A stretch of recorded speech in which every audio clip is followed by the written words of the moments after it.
Hey friends, tonight, let's explore what happens if you oversleep in a medieval village, a place where time is told by bells roosters and occasionally angry grandmothers.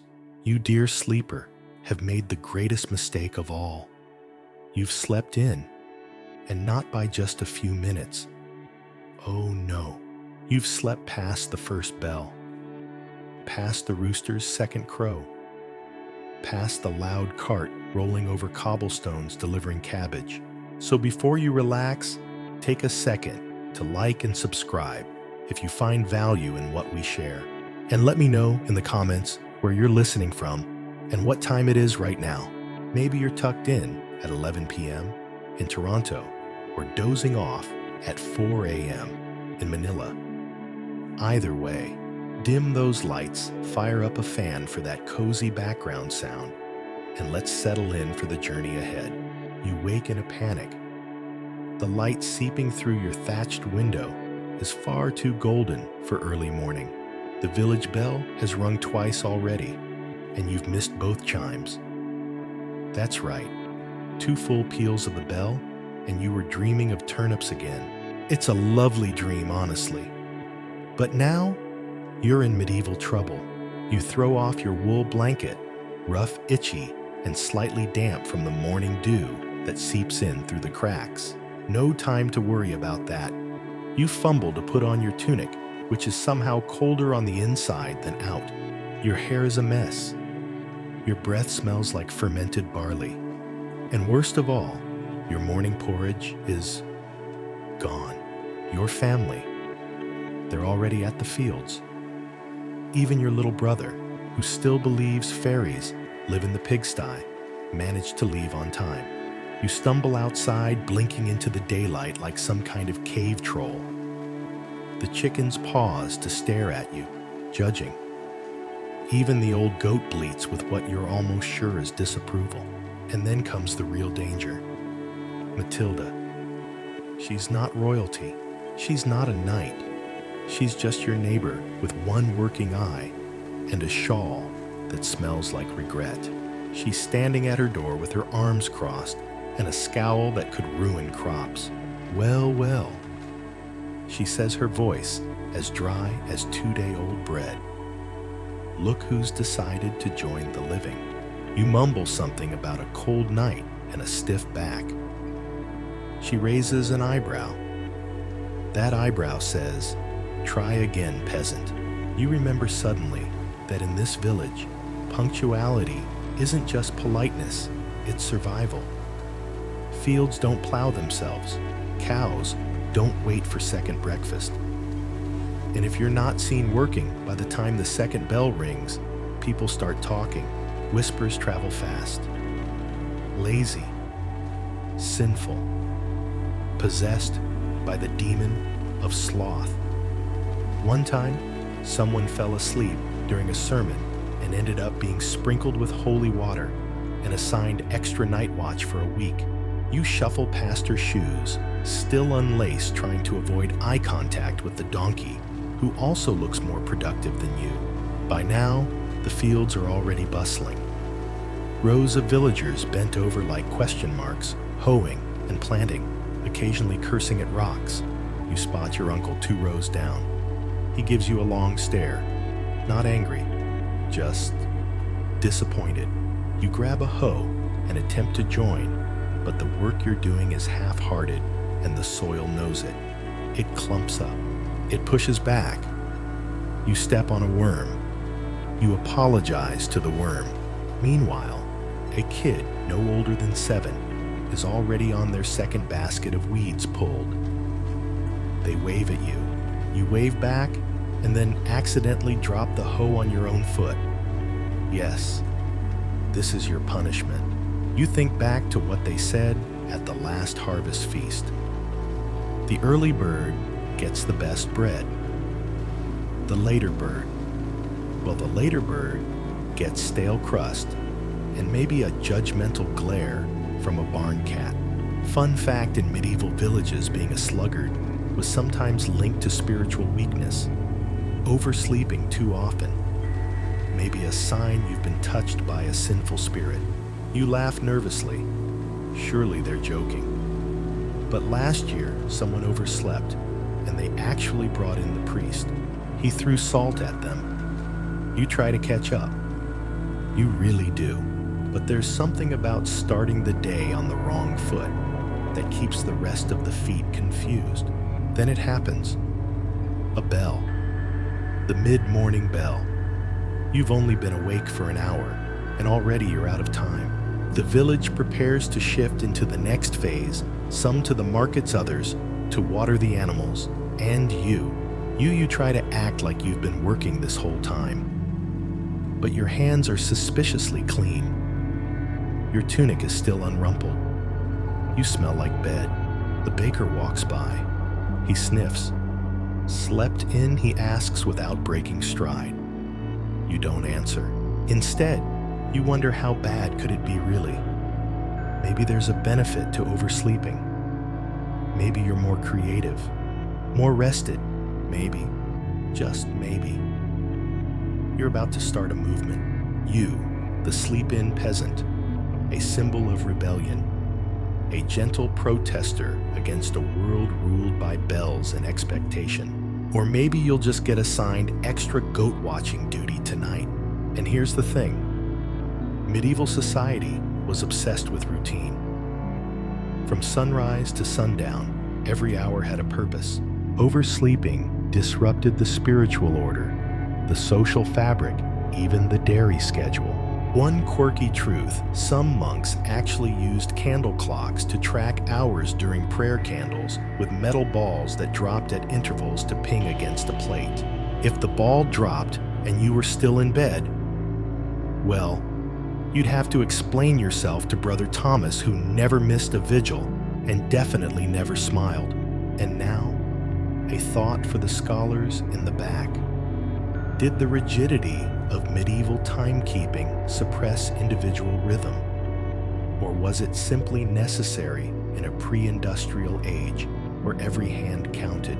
Feel free to debate that after you've finished cleaning goat pens tonight. And if you're wondering what happens next, well, you haven't even met the miller's wife, who's got opinions about people who miss the morning grain queue. But don't worry, there's always tomorrow. Unless, of course, you sleep in again. Word of advice. Maybe ask the rooster for a personal wake-up call. Just don't ignore him twice. He holds grudges. You don't even make it back to your cottage before bumping into the next layer of embarrassment. It's Matilda again. Of course. She has migrated from her stoop to the village square, now accompanied by her lifelong companion, unsolicited commentary. Off to the mill. This late, she asks, not because she's curious, but because she wants the chickens nearby to hear. You nod. You clutch your grain sack with the desperation of someone who knows the queue will already be long enough to rival a pilgrimage. The miller has two moods, mildly annoyed and profoundly disappointed. You're aiming for the first, but luck's not on your side today. By the time you reach the watermill, the sun is already creeping into its smug afternoon angle. A line of villagers snakes around the wooden structure. Some are dozing against grain sacks. One elderly man is playing a flute made from a bone. Is it human? Probably not. Hopefully not. The water wheel churns and you hear the rhythmic thump of grinding stones. Inside, the air smells like dust sweat and an uncomfortable number of onions. You shuffle into line and overhear three separate conversations. Someone's goat ate someone else's hem. Someone found an extra thumbprint on their cheese, and someone saw a fairy last night in the cabbage patch. You wonder if any of this would matter more if you had slept less. When it's finally your turn, the miller squints at you. His beard is patchy. His eyes are unforgiving. Overslept, he grunts. You nod. Honesty might save you here. He reaches for your sack of grain, but not before sighing so loudly the pigeons outside take off. You know he says if everyone overslept, the entire village would collapse by midweek. You don't disagree. You also don't mention that you'd happily accept midweek collapse if it came with 5 more minutes of that dream about swimming in warm honey. He begins the grind. The stones turn, the gears groan, and somewhere a sparrow sings a very sarcastic tune. Here's a historical tidbit for your weary brain. Medieval mills were often the center of village disputes, not just because of wait times, but because of fees. You didn't just hand over your grain, you handed over a cut to the lord, the miller, and sometimes a mysterious figure named maintenance. That's right. You paid to wait in line, then paid for your flour, then paid again, so the wheel wouldn't fall off next Tuesday. And if you didn't, you'd be grinding it at home with a quernstone the size of your self-esteem. By the time your turn is done, your back aches, your patience is frayed, and your stomach is growling like a cursed hound. You cradle your sack of fresh flour like it's your only child. As you walk away, someone behind you mutters, "Lucky, he even got a turn." You ignore it. You are too tired to defend your honor or to remember where you put it. On the way home, your path crosses the church. And that's where you remember today was St. Eligius's day, the special mass, the one where they bless the livestock and sing the very long hymn about ironworkers and haylofts. You missed it. You stand outside the chapel door listening. Inside, someone coughs in Latin. A child drops a wooden spoon. Incense wafts out in lazy tendrils curling around your hair like gentle guilt. In many medieval villages, missing Mass wasn't just rude, it could be reported. To who depends? Sometimes the local priest, sometimes the reeve, sometimes an old man with a ledger made of bark and a grudge 3 winters long. You tiptoe around the building. Maybe no one saw. Maybe everyone was too busy praying to notice your absence. Maybe you'll get away with it. "Nice of you to join us," says Father Alric, standing like a shadow beneath the bell tower. He's not smiling. His robe is 2 sizes too big and smells like pickled radish. There's a special place in the next sermon for those who slumber through sanctity. You apologize. It's the only currency you have left. He nods slowly, then adds, 1 chicken, for penance, or half a morning weeding the graveyard. You pause. Chickens are loud. Graveyards are quiet. You choose the weeds. And here's where we insert the quirky sidebar of the day. Some medieval villagers believed that oversleeping made you more vulnerable to spirits. Not demons, mind you, but distracted ghosts. These were souls so tired from their own regrets that they clung to the sleepy, hoping to sneak back into dreams and nap forever. Imagine being haunted not by terror, but by a ghost that just wants to nap on your chest and maybe borrow your blanket. Of course, some say these stories were invented to scare teenagers into milking cows before sunrise. And now, a question for our thoughtful listeners. If time in the Middle Ages was so strictly regulated by bells, prayer hours, and labor, does that mean personal time never truly existed? Or was it found in the moments between, in a stolen nap under a tree, or a laugh shared at the mill? It's something to ponder. Maybe not now, maybe after supper, assuming you don't miss it again. You make it home. The sun is beginning to tip downward. Shadows stretch across the thatch. Your cat, half blind, mostly judgmental meows at you from the roof. You consider napping. Just a quick one. 10 minutes. But then you remember dinner isn't going to cook itself. You open the pantry. There's flour. And not much else. Guess it's another night of onion flatbread. And tomorrow, if you wake on time, maybe you'll earn a slice of the good cheese. the one without thumbprints, if you wake on time.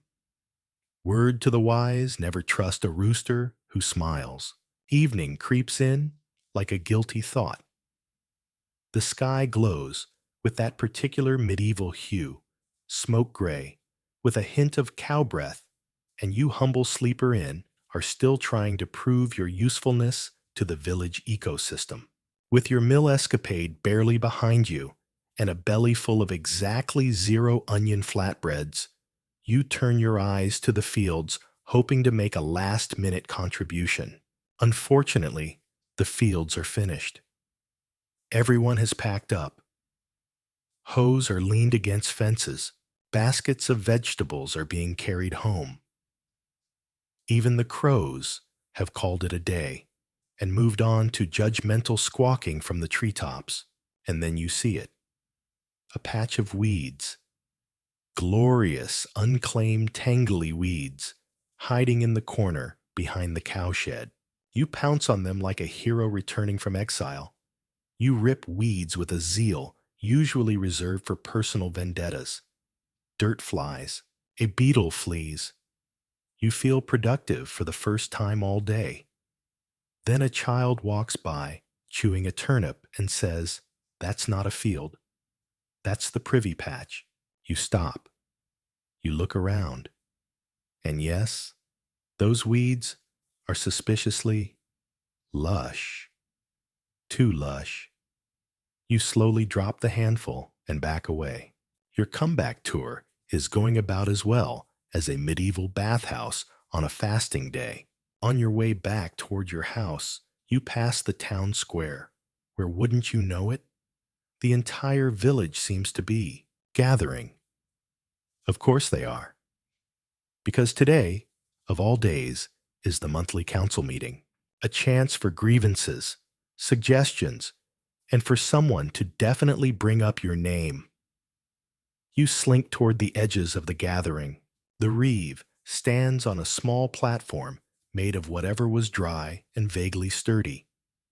His tunic is pristine, which is suspicious, and his voice booms with all the confidence of someone who's never overslept in his life.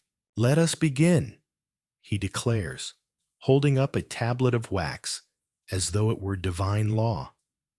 We have 3 items: the broken fence by the pigsty, the missing soup ladle from the communal pot, and a noticeable decline in morning participation. There it is. You pretend to pick something off your shoe, a pebble, a regret, a piece of your crumbling reputation. Matilda raises her hand. You tense. She always raises her hand. She raises it with the casual malice of a cat preparing to push a vase off a windowsill. "I merely wish to say," she begins, "that a village is only as strong as its weakest rooster." People murmur. The implication is clear. You are the rooster. Or worse, the egg that never hatched. You don't defend yourself. That would imply guilt. Instead, you stare blankly ahead, thinking of your favorite candle, the one that smells slightly less like goat. The meeting ends with a soft bell and a softer sigh. You head home in silence, feeling like you've just walked through a story where everyone knew the plot but you. Back in your cottage, your family is gathered around a small pot. Steam rises. Someone found leaks. It's a miracle. You sit quietly, eating spoonfuls that taste like penance and onion. No one says anything about your day. No one needs to. The silence is soaked in meaning. Historically, these communal dinners were the lifeblood of the medieval household. Work might have been hard, but evening meals were a time to restore warmth and connection, bread stew, and gossip sustenance for both body and soul. You want to contribute. You want to be more than the person who slept in and weeded the village toilet. So you volunteer. "I'll take the water jugs to the well tomorrow morning." They look at you like you just volunteered to milk a dragon. "That's a 2-mile walk," your uncle says. "Good. You reply, I'll wake early. The words feel heavy, ambitious, possibly fictional. But here's your chance, a fresh start. Or it would be, if not for the subtle fact that the well is cursed. Well, not officially, but rumors circulate that the well has been behaving strangely. Buckets come up wetter than usual. A frog bit someone. A ghost once whispered, "Go back to sleep," into a villager's ear at dawn. You're not superstitious. You're only a little stitious, so you agree.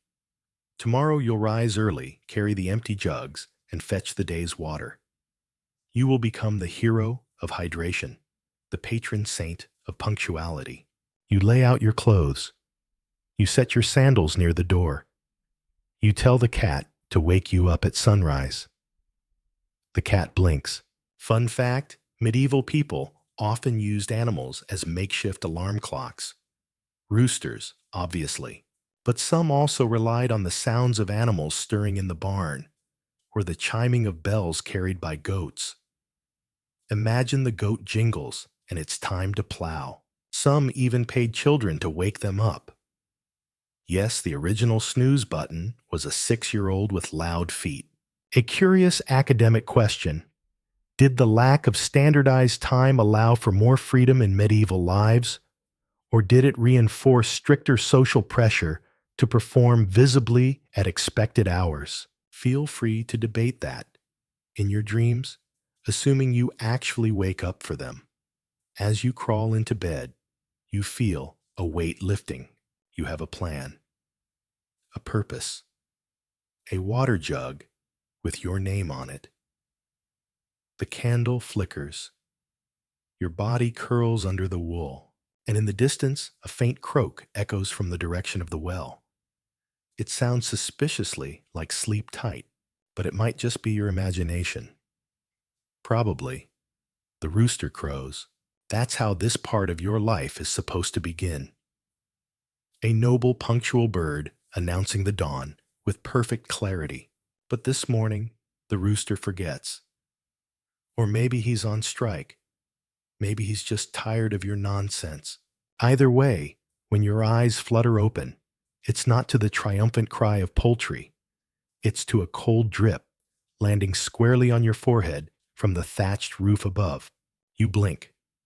You hear wind. You hear the steady patter of rain on mud outside. And then you remember water duty. You sit up too fast and hit your head on the low ceiling beam. A medieval alarm clock, but with more pain. You grope for your tunic in the dim gray light, pull it over your head sideways, and nearly step on the cat. The cat hisses, possibly in Latin. Outside the world is wet. Not romantic rain wet. Medieval mud up to your knees wet. You grab the 2 clay jugs and begin your pilgrimage. The road to the village well is not paved. That would be too convenient. It is instead a winding root-laced path that passes 3 gnarled trees, 1 suspicious rock, and at least 2 possibly judgmental goats. You trudge. Your feet slip.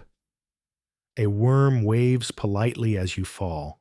When you arrive, you find the well, precisely as advertised, a hole in the ground with a stone rim and a questionable rope. Next to it sits old Benoit. He lives here. No one knows why. Possibly because the well is haunted. Possibly because he is the haunting. He nods at you eyes, twinkling in a way that suggests either ancient wisdom or gas. Fetching water, are ye, he asks, as if you came to admire the architecture. You nod. He leans in. Don't drop your thoughts in. The well remembers things. You laugh, nervously. You lower the first jug. The rope groans like it's telling on you. Fun historical fact, wells were considered sacred in many medieval communities. Some believed they had spirits living in them, guardians of purity or vengeance, depending on how well you behaved. Toss in a coin. Maybe good luck. Drop in a secret. It's on file forever. As the bucket resurfaces, water sloshing, you notice something odd. Floating in the water, a single chicken feather. You stare at it. Benoit nods. That's not a good sign. That means someone lied before breakfast. You wonder briefly if that someone was you. You did say you'd wake before sunrise. Technically, the sun is already halfway up the sky. You fill both jugs. Your arms are already aching. You forgot how heavy water is. That's the thing about medieval life. Everything you need is either on fire underground or weighs more than your optimism.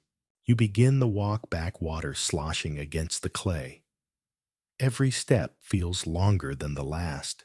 And then halfway home, the jugs begin to leak. Just a little. A drip. Then two. Then the unmistakable sound of oops in liquid form. You speed up. A root catches your sandal. You stumble. You save the jug, but twist your ankle slightly. Not enough to scream, just enough to create a limp that will haunt you through 3 church sermons and 2 harvests. When you reach home, both jugs are half full. Everyone else is eating breakfast. You place the jugs down with the solemnity of someone who's seen too much. Your cousin nods in approval. Then she picks up one jug and says, "It's warm." You blink. It's what warm? The water. You process this. There's only one explanation. Either the well is heating itself unlikely, or your pace was so slow the water adjusted to your body temperature. Someone starts laughing. It might be you. It might be the jug. Now comes laundry. Your tunic is still damp. Your extra one has a suspicious stain. Your cousin offers you hers, which is pink and covered in poorly embroidered sheep. You accept it. You wear it.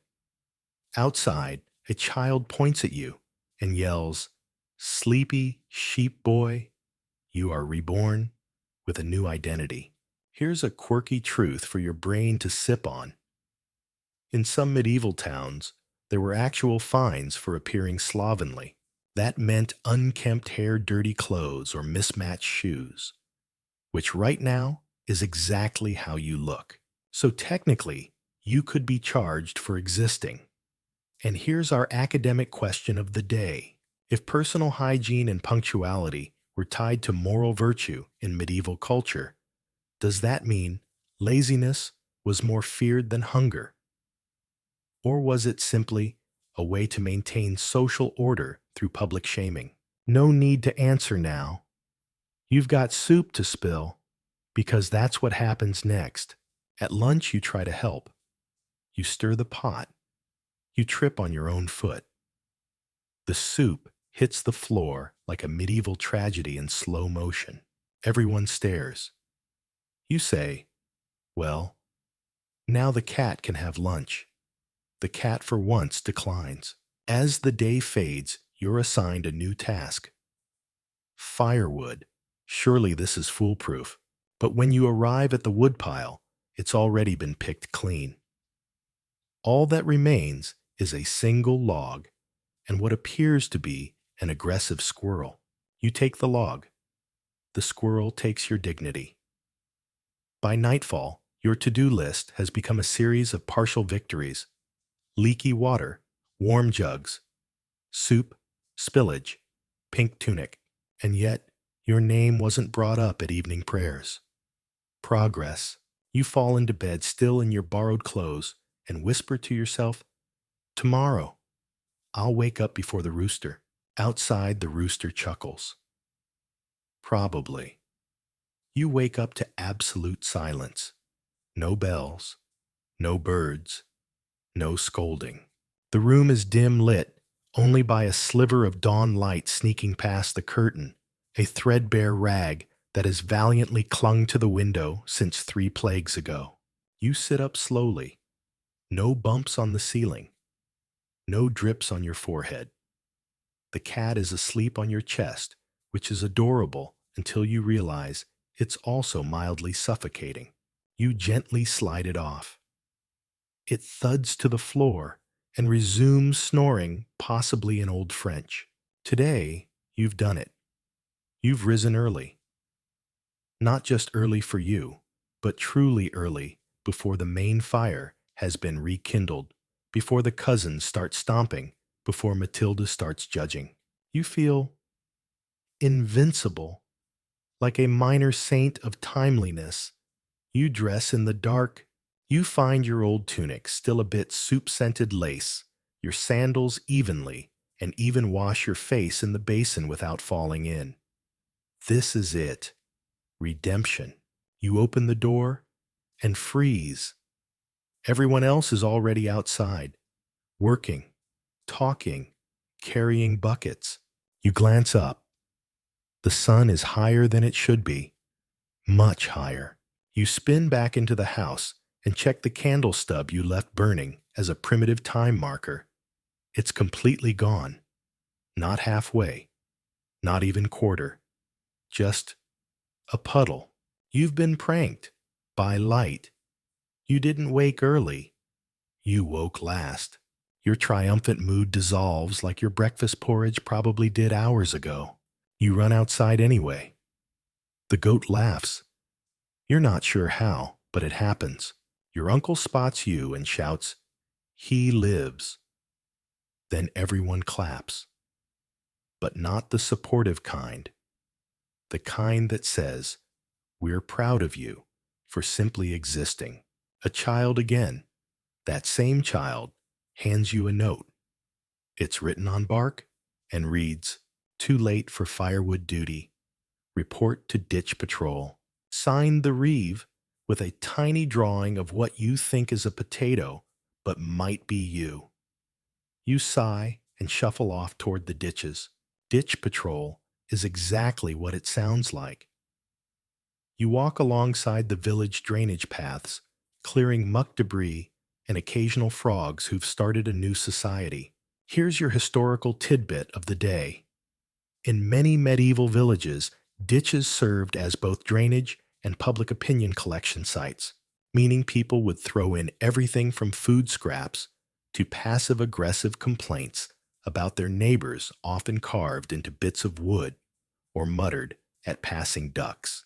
You find yourself in the southern ditch, considered the least prestigious of the ditches. It's mossy, oddly warm, and contains precisely one old shoe and 3 very bold ducks. You begin clearing with a stick you found nearby. It smells like regret. A few minutes in, someone walks past and says, "Careful, that ditch bites."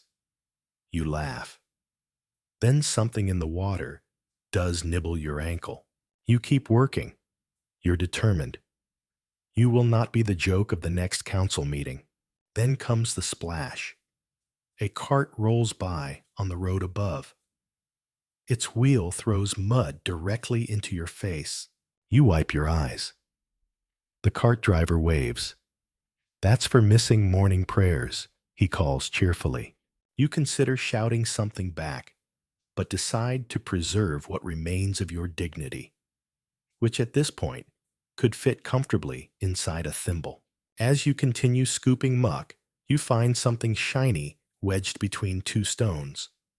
A coin, not just any coin, an old silver one stamped with the crest of a minor barony that no longer exists. You hold it up like a relic, like a prize from the gods of punctuality who are finally rewarding your suffering. Then you drop it into the ditch. It vanishes. You stare into the murk, briefly contemplate diving after it, and then remember you haven't had a tetanus shot in ever. The coin is gone. So is your motivation. A bee flies into your ear. You think this is nature's way of telling you to wrap it up. You return home smelling like wet moss and broken promises. At lunch, no one mentions your lateness. No one mentions ditch duty, but someone has carved a small statue of you out of a turnip. It's very detailed. The turnip you is holding a tiny jug, standing ankle deep in mud. You place it next to your sleeping cat. It feels right. Here's your quirky historical note. Some medieval villages made figures out of root vegetables during festivals, symbols of seasons, spirits, or occasionally local legends. Yours appears to be none of those, just a tired root man. And now, our philosophical question. Did villagers shame oversleepers as a method of social control, or as a way to feel superior while still being miserable themselves? Either way, you're starting to understand why saints lived in caves. You go to bed early, very early. You are determined to defeat the light itself. You wrap yourself in 2 layers of blanket. You place a rock on your chest as a kind of ancient alarm system. And just as you drift off, a single frog croaks from the direction of the ditch. It sounds like laughter. You decide not to take it personally. You wake up. In the dark. Success. The air is still. The cottage is silent. Not even the cat is breathing. Wait, no, it is. It's just curled so deeply into your armpit that you momentarily mistook it for a pair of socks. You gently shove it aside. It emits a grumble, possibly cursing you in ancient feline. You sit up. You stretch. You wait for the inevitable disaster that comes with every new morning. Nothing. You've done it. You've truly beaten the day. You are, as they say, in medieval motivational speeches, the first breath of the baker's oven. You open the door and step outside into mist.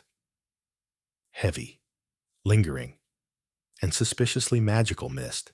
The path is barely visible. The village is hushed. It feels like the world hasn't loaded yet. You creep forward, determined to find proof that you are indeed the first one awake. You pass the blacksmith's forge. No smoke. You pass the bakery. No fire. You pass Matilda's house. No muttering. The window shutters are shut, and for once, you're not being judged by 2 deeply unimpressed curtains. You are against all odds alone. You feel something powerful rise inside you. Pride. Possibility. Also, hunger. You sneak to the community oven. You didn't plan to bake, but you do have half a loaf of yesterday's bread in your pocket. You shove it in, hoping to warm it up. It immediately catches fire. You panic, grab a nearby cloth and fan the flames until they go out. Smoke drifts skyward like a tattletale. You retreat. You pretend it didn't happen. You tell the air, it was always like that. Back home, your family is stirring. Cousins are groaning. The cat is licking its shoulder as though nothing matters. Your uncle stumbles out, eyes barely open. Did someone burn something, he asks. You lie, boldly. No. He nods unconvinced, but too tired to care. Breakfast is modest gruel with some herbs you can't identify. You eat it while still buzzing with the thrill of your early rising victory until Matilda arrives. She appears in your doorway like a mist-born specter. Her shawl is damp, her expression damper. I saw your chimney smoking, she says. You smile. Yes, I was up early. She narrows her eyes. Too early. Only the dishonest wake before the bells. You blink. I thought you said only the lazy wake after the bells. She leans in. Only the balanced survive. She walks off. You sit confused, possibly cursed. Fun historical truth. In some medieval folk traditions, waking too early was actually frowned upon. It was believed that before the first bell, the veil between worlds was thinner, meaning ghosts, spirits, and over-caffeinated monks could sneak into your soul. So yes, sleep too late. You're lazy. Wake too early. You're haunted. Medieval logic is basically a choose-your-own-doom adventure. You finish your breakfast, and still riding the wave of vague existential dread, decide to help the baker. He's cranky, always, but he accepts your presence, if only because lifting flour sacks is easier with a second body around. You carry bags. You stoke the fire successfully this time. You even shape dough into small rounds, though yours look more like potatoes with confidence issues. He nods. Not bad for a ditch boy. You take it as a compliment. By mid-morning, you're coated in flour, warm from the oven, and finally not the subject of town gossip, until someone bursts into the bakery and yells, "Who took the bell rope?" You freeze. You did pass the bell tower earlier. You may have tugged on something, accidentally, while pretending to climb for fun. You say nothing. You retreat into the shadows. The baker raises an eyebrow, but says nothing. Later that day, the Reeve announces that all bell-related crimes will be punished with 2 days of goose herding. You start whistling. Loudly, unconvincingly. Here's your quirky detail. Medieval geese were not adorable farm animals. They were angry, territorial, and suspiciously intelligent. Many villages used them as alarms before they invented door hinges that didn't squeak. So being assigned goose duty was not a reward. It was like being told to wrestle flying teeth, which is exactly what you're assigned after someone sees flowery footprints near the bell tower. You don't protest. You accept it like a true medieval citizen with quiet panic. Your job: keep the geese out of the grain fields and in the designated goose zone, a patch of dirt that smells like vengeance. It goes well for 3 minutes. Then one goose makes eye contact with you, and that's it. You are no longer in charge. The goose leads. You follow. You try reasoning. You try whistling. At one point, you offer it a piece of bread. It eats the bread, then bites your ankle. You limp back to the cottage at dusk. You smell like fear and goose spit. But as you collapse into bed, you realize something. You did it. You woke early. You worked all day. You fought a goose. This is progress. And somewhere deep in the village, the bell tolls once. Soft. Forgiving. Maybe tomorrow you'll sleep in. Just a little, for balance. Or maybe you'll rise again, haunted, flower-covered, and determined. The cat jumps onto your chest and purrs like a tiny furnace. You're too tired to care. Let the geese come. You wake up sore in places you didn't know could feel pain. Your calves, your shoulders, and somehow your left eyebrow are all aching. You suspect the goose from yesterday is responsible for at least 2 of those. The rooster crows. You grimace. He's back on schedule, smug and punctual as ever. You try not to take it personally, but it's difficult when your morning alarm sounds like judgment wrapped in feathers. Still, you get up. You're no longer the late one. You've earned your place as the bruised one, the limping one, but importantly, the present one. Today's assignment is simple. According to the chalkboard in the square, help repair northern field fence. Bring rope. Bring competence. You only have one of those. You grab the nearest rope you can find. It's actually your cousin's belt. You apologize and promise to return it eventually. You head out to the north field, past the grain barn, over the puddle where that one duck keeps pretending to drown for attention, and arrive to find chaos. 3 men are arguing over which post goes where. One is holding a fence plank like a sword. Another is sitting on a pile of wood, eating an apple very slowly, like he knows no one else will get one. You raise a hand. Here to help. They stare. One of them nods and gestures vaguely toward a hole in the fence. That's where the pig escaped. Fix that. No problem. Just one little hole. You kneel down and assess the damage. The problem is, there's no wood, just mud, more mud, and a suspicious bone. Not human. Hopefully. Maybe. You improvise. You wedge some sticks together, tie them with the borrowed rope your cousin will not be pleased, and patch the gap like a medieval MacGyver. It's ugly, but it holds. For now. And then the pig returns. It's bigger than you expected. It looks at the patched fence. It looks at you. Then it leans its massive pink head into the fence and pushes. You hold your breath.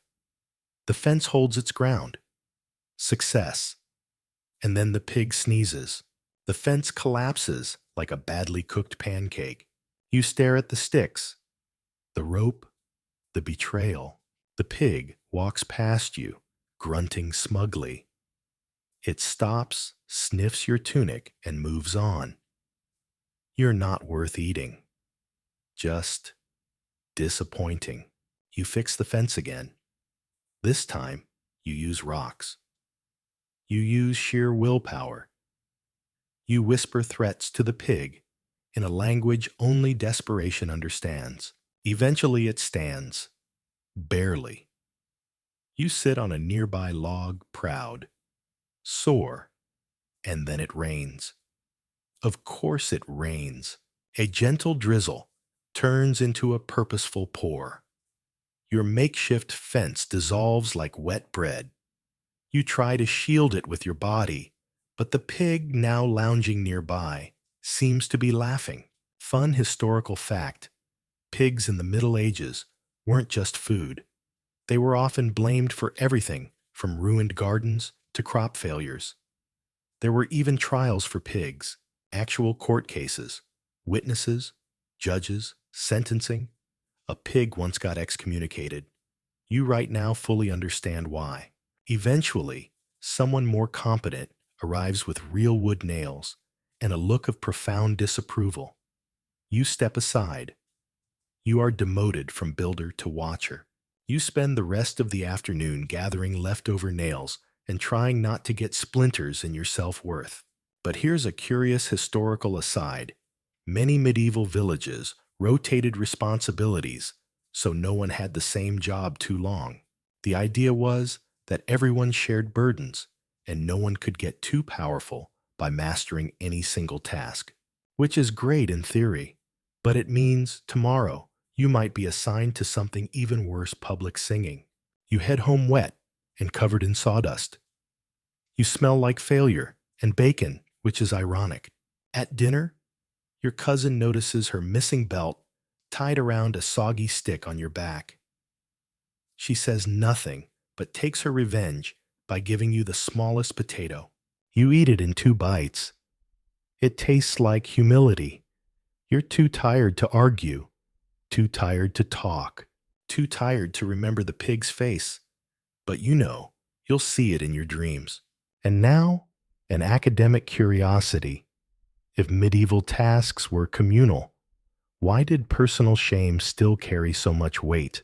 Was it cultural reinforcement, or just a side effect of everyone knowing everyone else's business? Discuss with the goose. As you curl up to sleep, the rain taps on the roof like a lazy tambourine. The cat kneads your blanket and flops on your feet like a judgmental scarf. You whisper tomorrow will be better. The pig far off in the night lets out a long, satisfied grunt. You reconsider everything. You wake up with one goal: avoid pigs. You've made peace with waking early. You've learned to fear roosters and ducks and Matilde's eyebrows. But pigs are your nemesis now. Sentient mud tanks with attitudes and the ability to disassemble your self-esteem using only gravity and snorting. So today, when the job board says, collect herbs with Sister Amelie, you rejoice. Herbs are gentle. Herbs don't trample you. Herbs don't grunt. You meet Sister Amelie by the edge of the forest path. She's tall, dressed in a robe the color of overcooked porridge, and carries a basket that smells like everything good time rosemary and a hint of wet dirt. She gives you a single nod. That's the extent of the orientation. Don't pick the angry ones, she says, and starts walking. You decide not to ask what that means. The forest is cool and quiet. It feels like walking into a painting. Birds chirp. Leaves rustle. You breathe deeply and immediately sneeze because you inhaled a bug. Amelie does not react.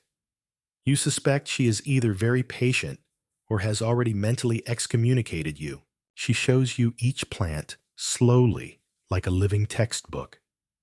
Chamomile soft and friendly. Mint aggressive and judgmental. Nettle surprisingly mean. Only grab it like you mean it, she says, and you realize that this advice also applies to life. You pick carefully, trying to remember each name. You forget all of them after 10 minutes and start calling them by vibes, sad parsley, itch leaf, and the one that smells like disappointment. Amelie continues with the calm of someone who's used to being ignored by nature and men alike. She tells you that certain herbs must be harvested before noon, others only after prayers, and some only under a waxing moon. You check the sky. It's overcast. You wonder if clouds affect herb morality. Then she shows you mandrake. It's small, unassuming. She doesn't pull it. This one, she says, screams. You wait for the punchline. It doesn't come. Fun historical fact, mandrakes were believed to scream when uprooted, and the scream could kill you. People tied dogs to the roots and made them run, so the dog would pull it instead. This somehow was considered science. You take a generous step away from it. Your basket fills slowly. You feel peaceful. The pig incident is a fading bruise. Your tunic only has one new hole. You are thriving until you step in something. Not mud, not water. You look down and see a small square patch of stone covered in moss. Amelie turns slowly. You've stepped on the old altar, she says. It's fine. Probably. You freeze. Probably. She shrugs. It hasn't cursed anyone in years. You step back carefully and pretend that your left toe didn't just go numb. She hands you a sprig of lavender. Smell this. It helps with dread. You sniff it. You sneeze again. Dread remains. As you walk back through the forest basket, full shoes, damp dignity mostly intact, Amelie suddenly stops. Do you hear that? She whispers. You listen. Wind, birds, and a flute. Somewhere in the trees, someone is playing a tune. Off key, slow, eerie. Amelie's face shifts. He's back. You don't like the sound of that. Apparently, the village has a forest hermit. Name unknown. Occupation unclear. He appears once a week, plays music badly, and leaves mushrooms in suspicious patterns. Some say he's a spirit. Others say he's just Roger from 2 villages over who got tired of taxes. You do not investigate. You walk faster. Here's a medieval tidbit. Forest spirits, also known as green men or leaf folk, were part of many village tales. They lived between worlds, judged trespassers, and occasionally rearranged your laundry if you offended them. You clutch your herb basket and pray your socks remain unmolested. When you emerge from the woods, the sun is dipping toward late afternoon. The village looks the same, but somehow brighter. Or maybe it's just the joy of being not chased, not bit, and only mildly cursed. Sister Amelie nods once, takes the herbs, and walks off without a goodbye. You consider that a 5-star review. You go home and place a sprig of mint in your shirt to feel like a clean person. At dinner, the soup is tolerable. No turnip statues of you appear. Even the cat chooses to sit beside you, not on your face. You exhale. This was a good day. And then your uncle says, "By the way, tomorrow's your turn to help with the sheep shearing." You smile. How bad can sheep be? The cat looks at you and slowly blinks. You are afraid. And now, our academic question was the medieval obsession with natural cycles, moon phases, herb timings, cursed roots, a sign of deep ecological wisdom, or simply an elaborate coping mechanism for a life with no reliable calendar apps? You fall asleep with lavender near your pillow, the faint smell of wet leaves in your hair, and the distant sound of an off-key flute still echoing somewhere beyond the trees. Your dreams involve dancing mandrakes. Naturally, you wake to the soft sound of baa-ing, not gentle storybook baa-ing. This is the aggressive, unionized bleating of sheep who are fully aware that today is shearing day and they are not here for it. You stretch. You regret stretching. Every joint sounds like an old cart on cobblestones. The lavender under your pillow is now mostly dust, but you sniff it anyway. Psychological placebo. You'll take it. Outside the village is already buzzing. People are sharpening shears, fetching buckets, preparing wool sorting tables, and avoiding eye contact with the angriest sheep. You spot your uncle standing near the pen, holding two large wooden shears and a look of grim determination. "Ready?" he asks. You lie. Born ready. The first sheep is enormous, not in a mystical way, in a too much oatmeal and bad attitude way. You approach it gently, whispering your name and intentions like a medieval sheep therapist. It headbutts you. You fall into a trough. The cat is there. It sighs. Your uncle chuckles. That's Mildred. She hates everyone. You begin again. You manage to corral Mildred into the shearing frame. The shears are dull. She is not patient.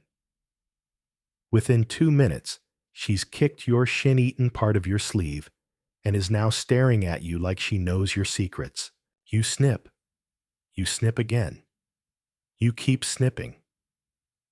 Eventually, a tuft of wool falls off. Victory. Small, damp, slightly smelly victory.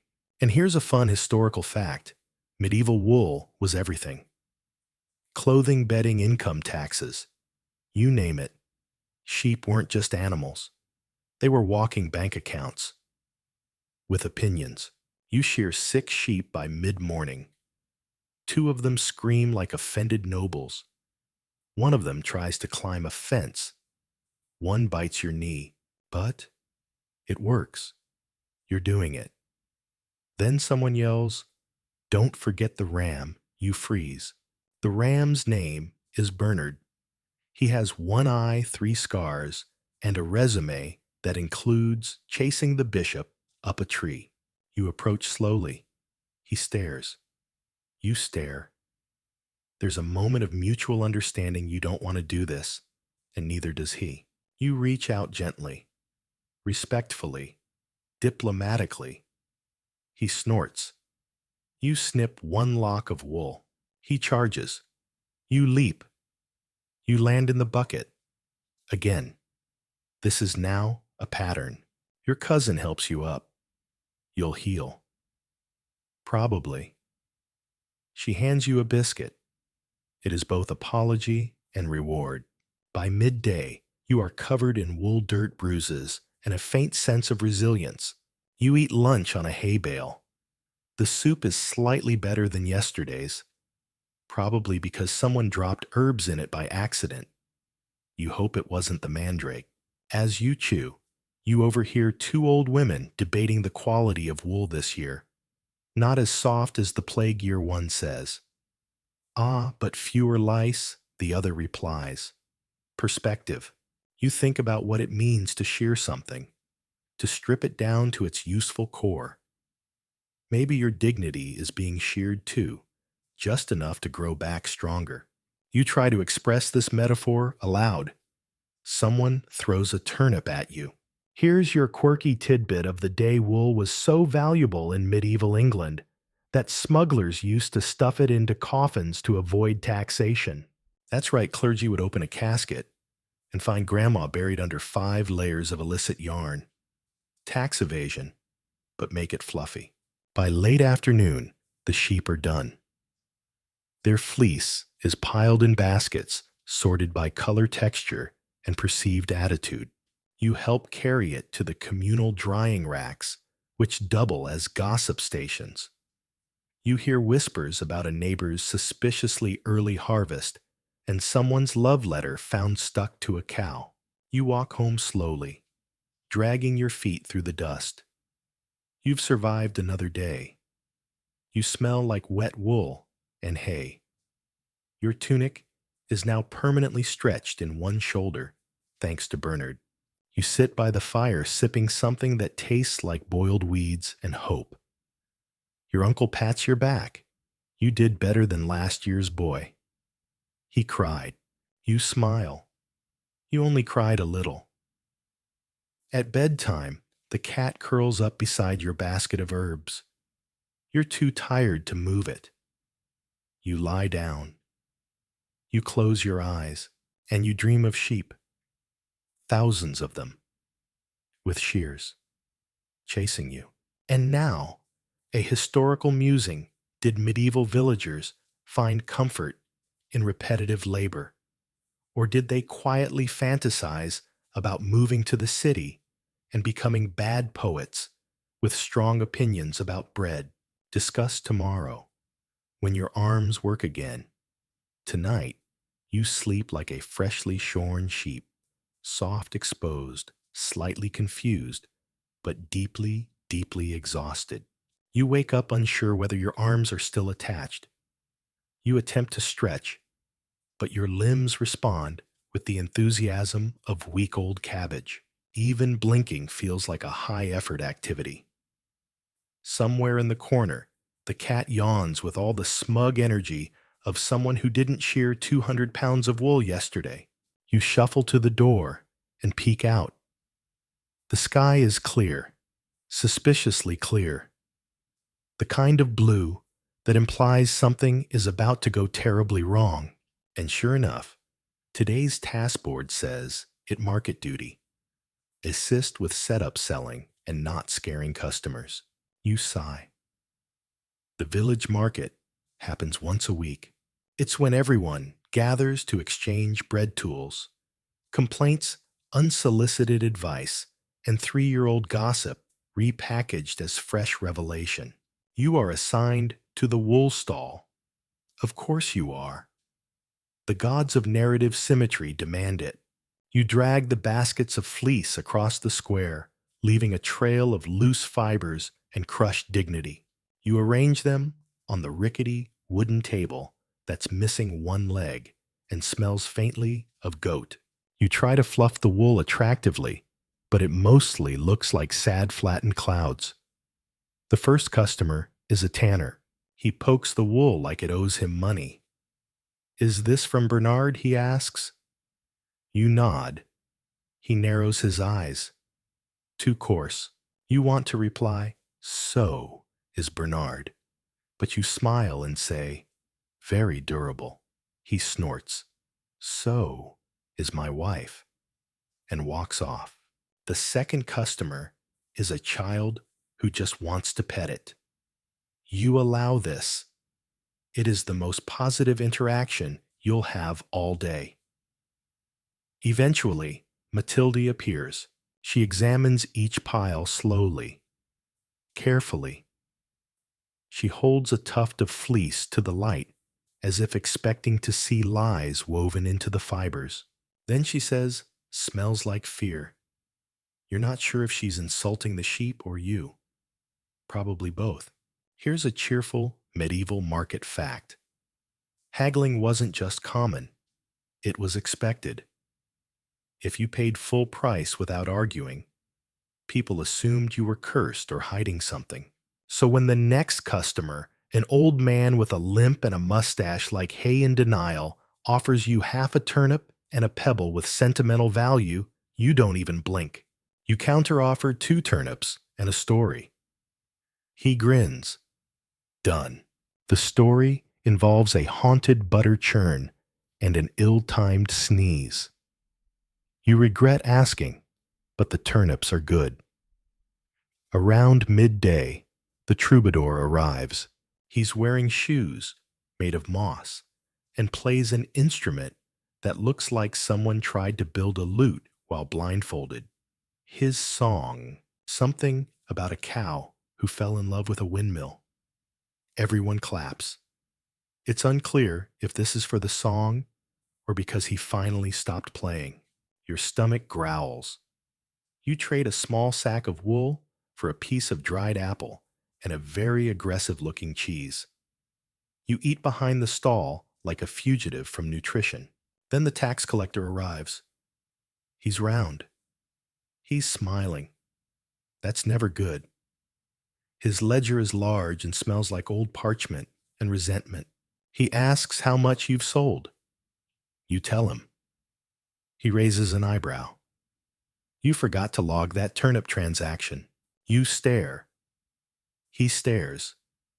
Eventually, you hand him the larger turnip. He writes something and walks away, probably to ruin someone else's economy. Fun historical fact: in some towns, tax collectors were so disliked they were legally required to wear specific colors so people could prepare their insults in advance. One town even hired a designated complainer whose sole job was to heckle tax officials. You consider applying. By late afternoon, your stall is nearly empty. You've sold enough to be considered not useless, which is as good as it gets. You pack the remaining wool and carry it home. Your arms complain. Your legs protest. Your soul quietly files for vacation. Dinner is cabbage stew with mystery seasoning. You don't ask. You just chew. The family talks about the market. Someone traded a goat for a bell. Someone else got a carrot shaped like St. Clement.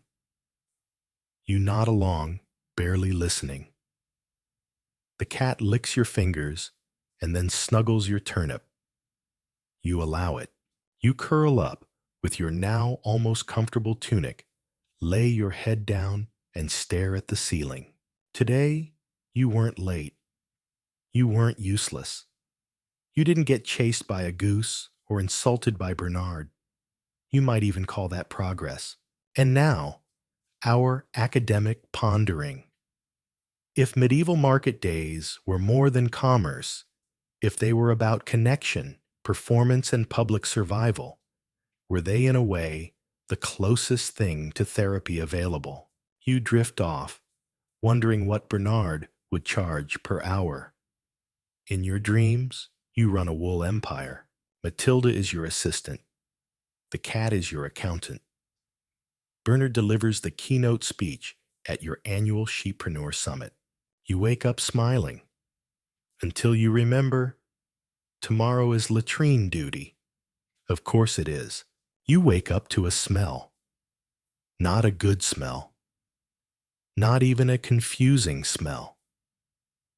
It's a smell with purpose. A smell that has chosen violence. You sit up slowly, knowing exactly what day it is, because only one village duty is heralded by this particular bouquet of sorrow. Latrine duty. No one volunteers for this. It's not a job. It's a sentence. It rotates unfairly through the household like a curse disguised as civic responsibility. Today, it's your turn. Everyone else has suddenly remembered urgent tasks elsewhere. You eat breakfast in silence. The stew is better than usual. Or maybe your sense of smell has simply accepted defeat. Your cousin hands you a bucket, a brush, and something that might have been soap in another lifetime. Good luck, she says, not sincerely. You walk toward the edge of the village where the latrines are located, two wooden huts politely separated by a thin fence, pretending they aren't both gateways to existential despair. The door creaks. You step in. It's dim damp and somehow feels judgmental. You brace yourself and begin.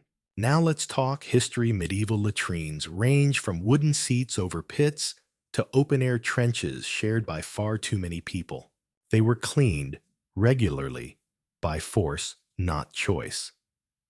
Sometimes the waste was even used as fertilizer, known delicately as night soil, because calling it what it actually was would end all hope.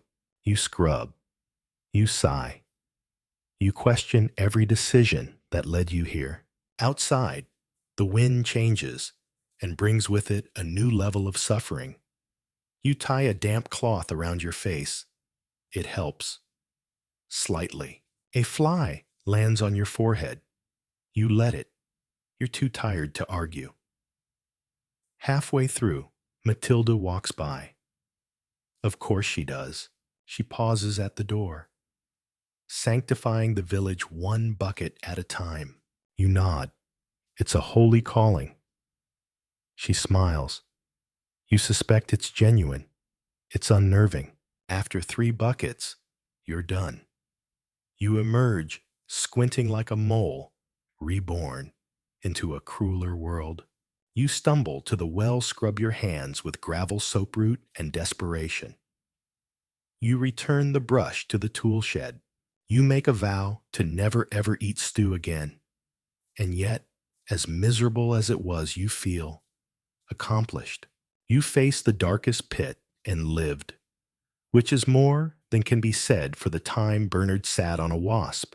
At home, your uncle pats your shoulder and says, "You're a real villager now." You want to cry, mostly from the lingering smell. Here's a delightful side note. Some castles had multi-level latrines that emptied straight into moats, because nothing says defense like weaponized sanitation. In towns, public latrines were often located over rivers, ensuring pollution and parasites spread democratically. Back in your hut, you strip your clothes and hang them outside in what you now call the quarantine zone. You bathe with cold water, a thimble of mint leaves, and enough shame to drown a bishop. You wrap yourself in a clean tunic, which means slightly less dirty, and fall onto the bench beside the fire. The cat refuses to sit near you. Fair. Your cousin passes you a cup of thin cider. You sip. It tastes like forgiveness. Dinner is quiet. Everyone knows what you've done. They don't say it. But someone gives you the slightly bigger bowl, and for one shining moment you are royalty. You go to bed early. Your body hums. Your soul is raw. But your spirit is clean. Maybe. You dream of rivers, of air, of freedom. And just before you wake, you hear the distant voice of the village reeve saying, "Tomorrow is guest arrival day." You sit bolt upright, because guest arrival day is not relaxing. It's when the Lord Steward visits, and the entire village is expected to pretend it doesn't smell like goats and anxiety. Everything must shine. Everyone must smile. And if you sleep in, you are never ever forgiven.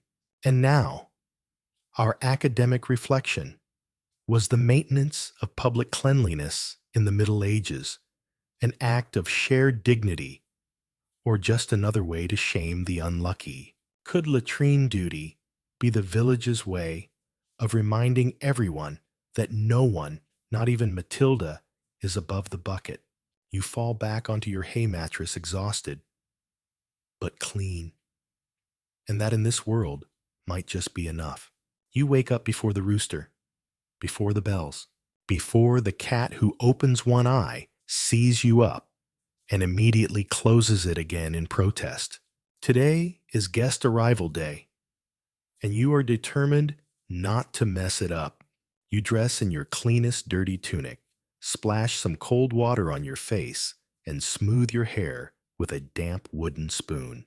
This is as glamorous as it gets in a village where fashion advice comes from the nearest scarecrow. Outside, the entire village is in chaos disguised as productivity. Children are scrubbing mud off fences. Someone's polishing a cartwheel. Matilda is yelling at a chicken for looking undignified. The steward of Lord Thibault is expected to arrive just after midday, which means everything must look like you meant for it to be this way. The illusion of perfection in a place that still has half a pig in the bell tower, long story, must be preserved. Your assignment, flower duty. Specifically, you've been tasked with gathering wildflowers to place in bundles near the road, so the steward believes this village is the sort of place that thinks about aesthetics.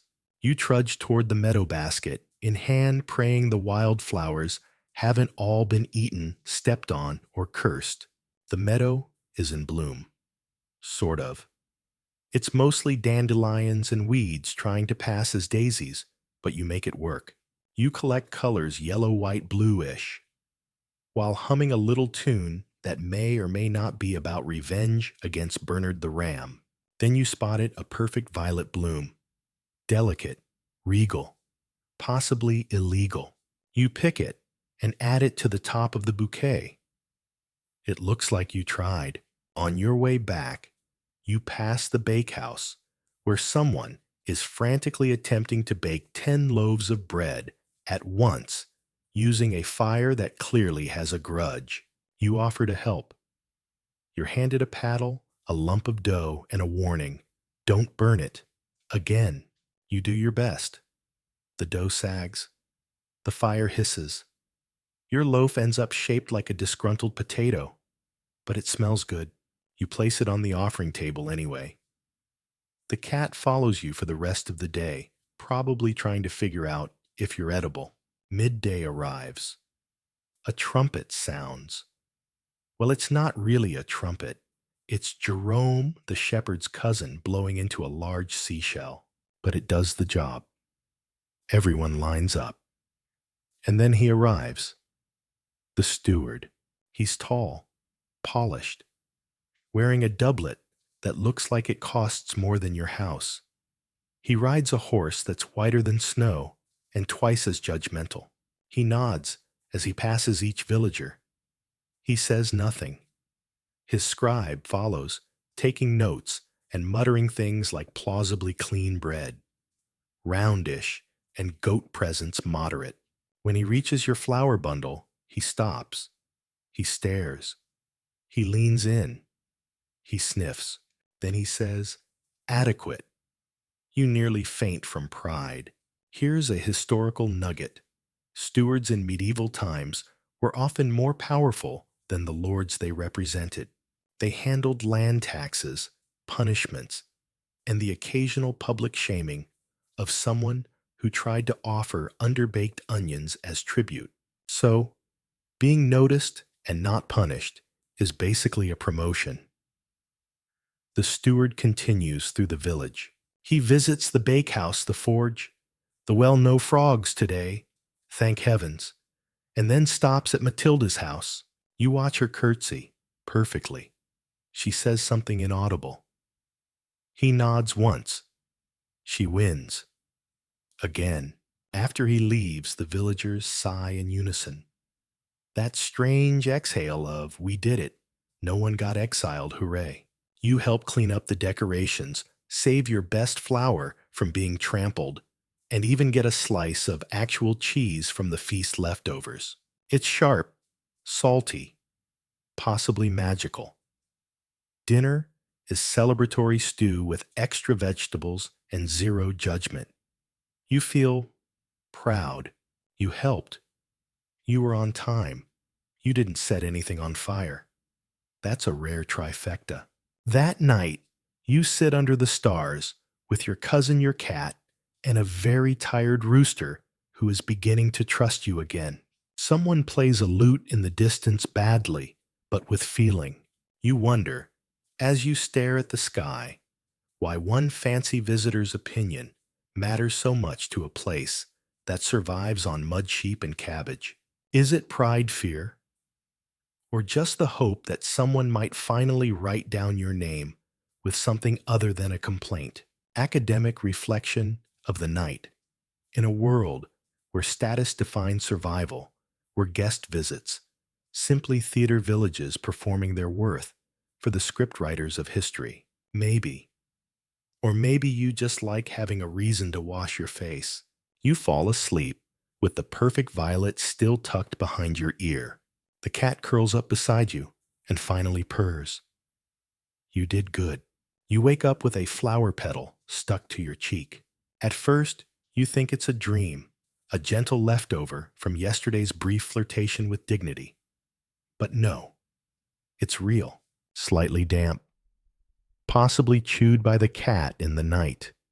You flick it away and sit up, your back creaking like an old door, confessing its sins. Outside, the air smells strange, like smoke. You panic for half a second. Was something left burning? Did the steward accidentally combust from too much smugness? But no, it's bonfire day, the monthly village tradition that combines cleaning superstition and an excellent excuse to burn things you no longer want to explain. You step outside to see piles of refuse being dragged into the square, broken baskets, old boots, unread, apology notes, dried up herbs from that one romance spell attempt that mostly attracted bees. Today, your job is fire prep, which sounds heroic, but mostly involves separating flammable from too flammable. You join the group, sorting through rubbish. Someone pulls out a chair missing two legs and says, "This still has potential." Someone else adds their ex's love poem and mumbles, "Burn it twice." You're handed a pitchfork and a pile of straw and told pile artfully. You try. You fail. The straw immediately collapses into something that looks like a sad hay ghost. Matilda walks by with a bundle of sticks and mutters, "In my day, we stacked with pride." You smile. In your day, fire hadn't been invented. She pauses, then snorts, possibly approval. The bonfire itself is being built in the center of the square, tall, crooked, majestic, in its own doomed way, a symbol of purification, renewal, and light-singed eyebrows. Here's a charming historical truth. Bonfires in medieval villages weren't just for trash.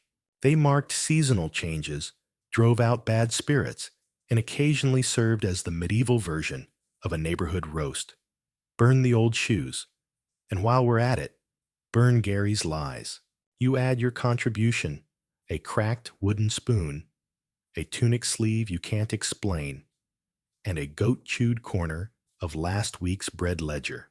As the sun begins to set, the whole village gathers. Food appears from nowhere. Roasted onions, mystery pies, mugs of cider with twigs in them. Someone's playing a drum. Another person has brought an actual bell and is ringing it without rhythm or reason.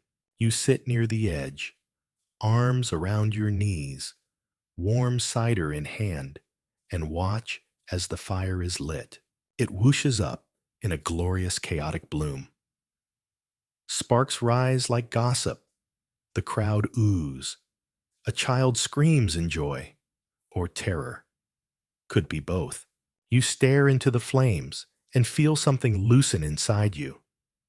Maybe it's stress. Maybe it's the cider.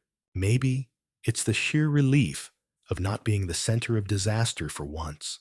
As the fire grows, people start tossing in symbolic items, a scrap of cloth from a failed harvest, a sketch of someone's ex, a piece of fence Bernard destroyed.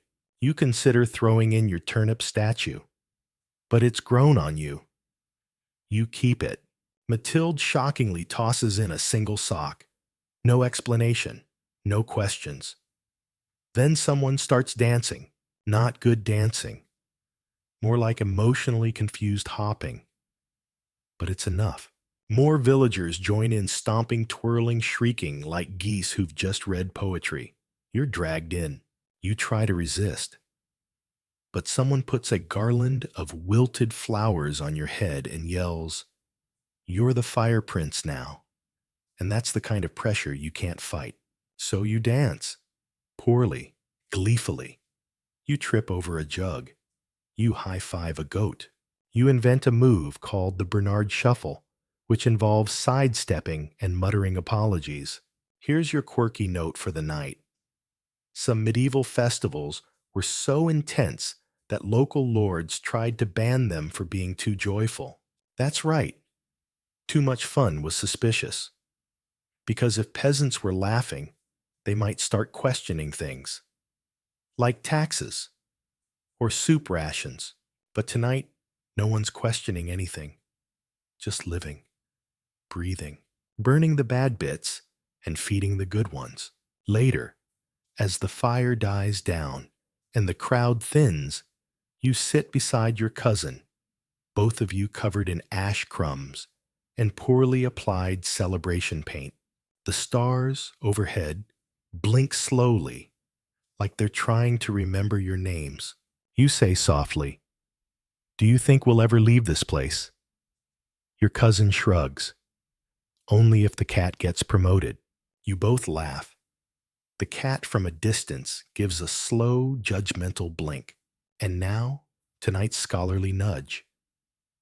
Were communal fires a tool for unity, a metaphor for spiritual cleansing, or simply a shared excuse to eat sketchy pies and flirt near open flame? You walk home, sleepy, smoky, and oddly hopeful. You fall asleep fully clothed, flower crown askew, and dream of a world made entirely of embers where every mistake turns into light. You wake up in soot.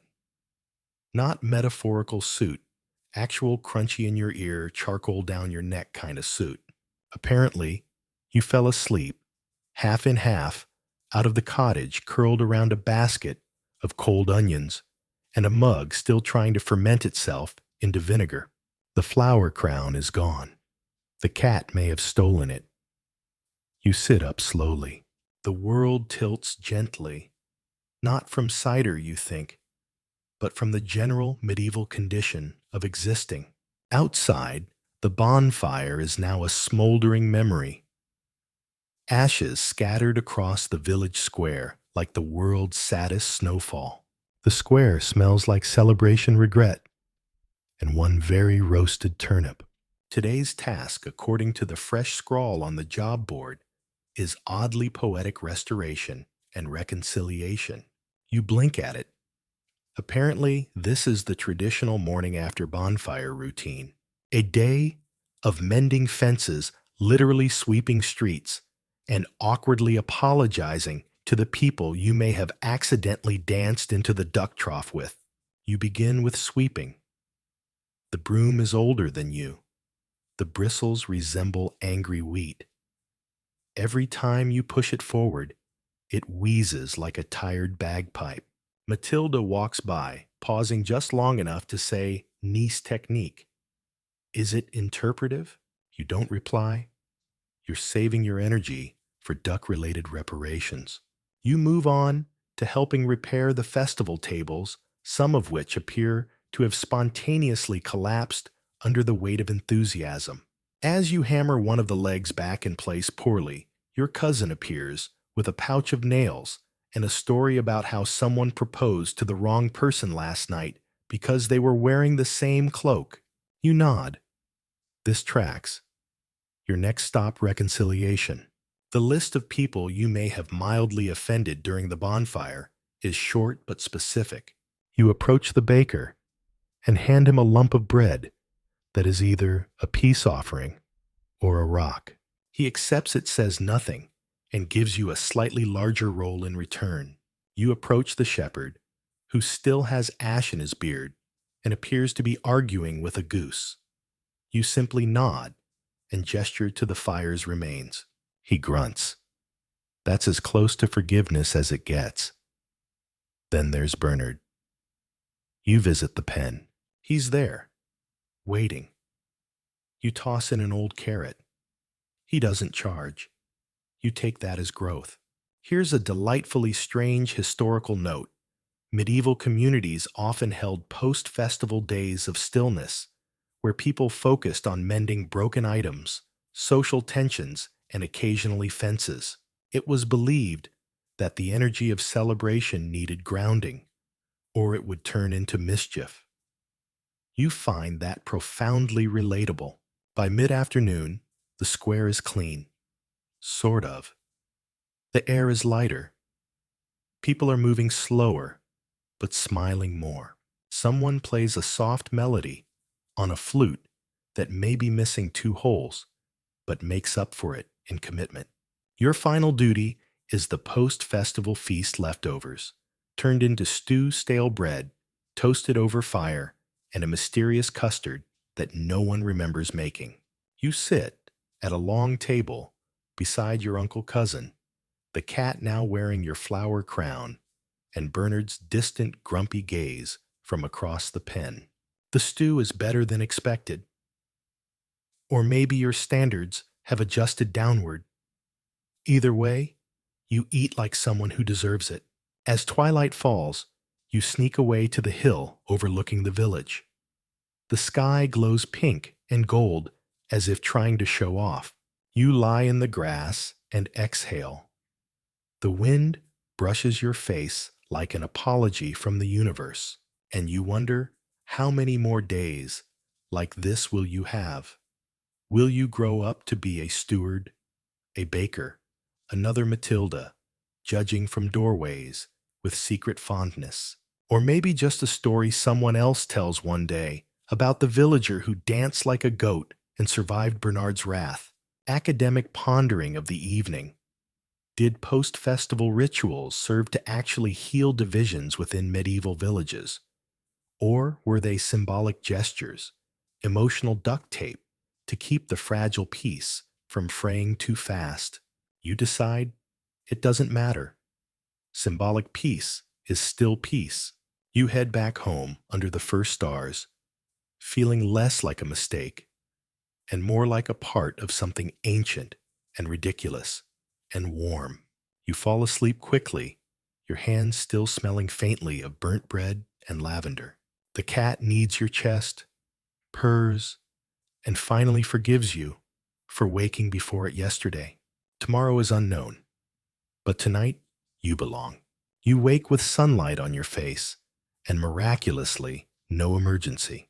No bells ringing in terror. No goats headbutting doors.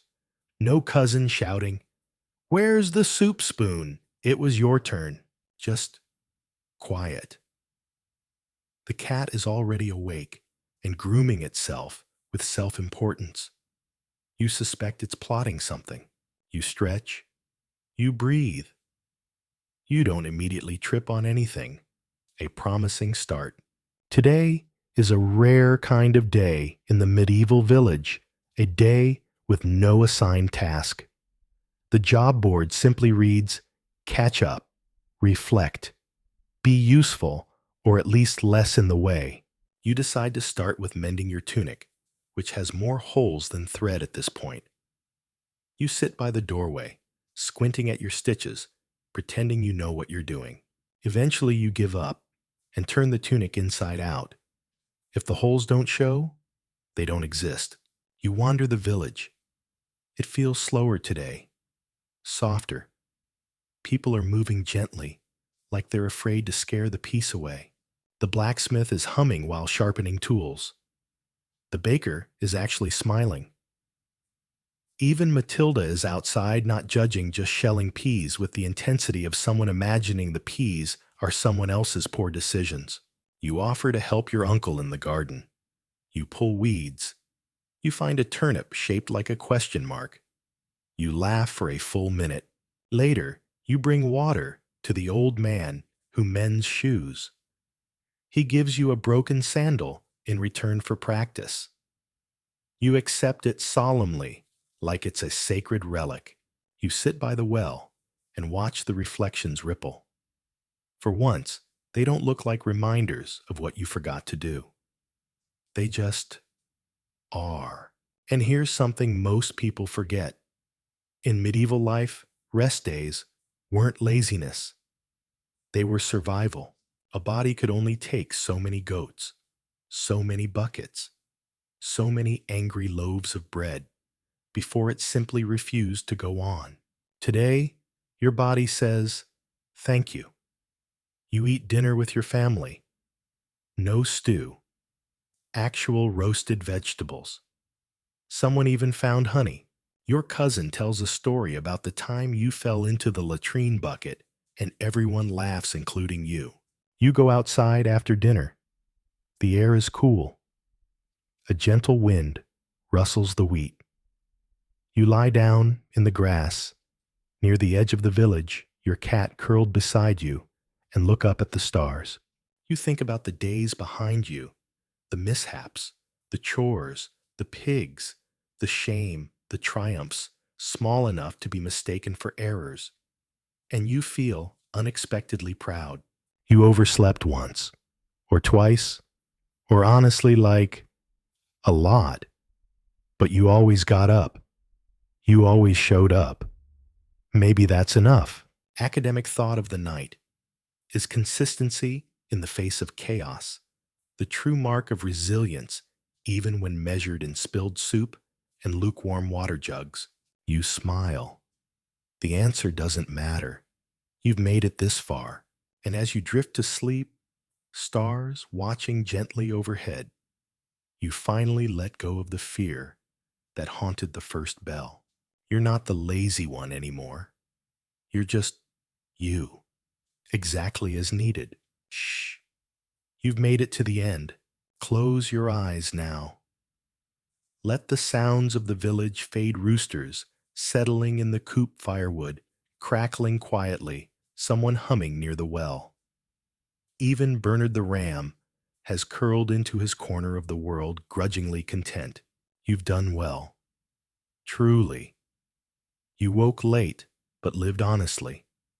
You stumbled, but kept walking.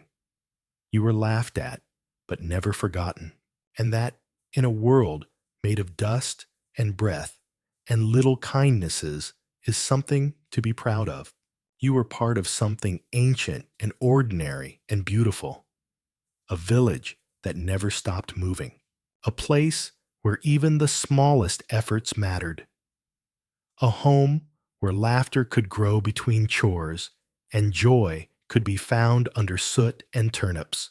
So rest now, fire prince of the bonfire, master of goats, survivor of latrines. You are safe. The bells will ring again tomorrow. And maybe you'll wake. Maybe you won't. Either way, it'll be okay. You've earned your sleep. You've earned your place. You've earned the quiet. So breathe in. Breathe out. The moon is watching kindly.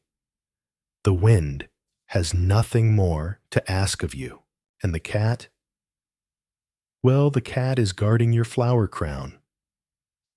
That's as close to a royal escort as it gets. That's the story. For tonight, may your dreams be filled with wonder and peace. Hey friends, tonight, let's explore something warm, flickering, and just a little bit sticky. You've overslept again. Classic you. And now you're sprinting barefoot across the village square.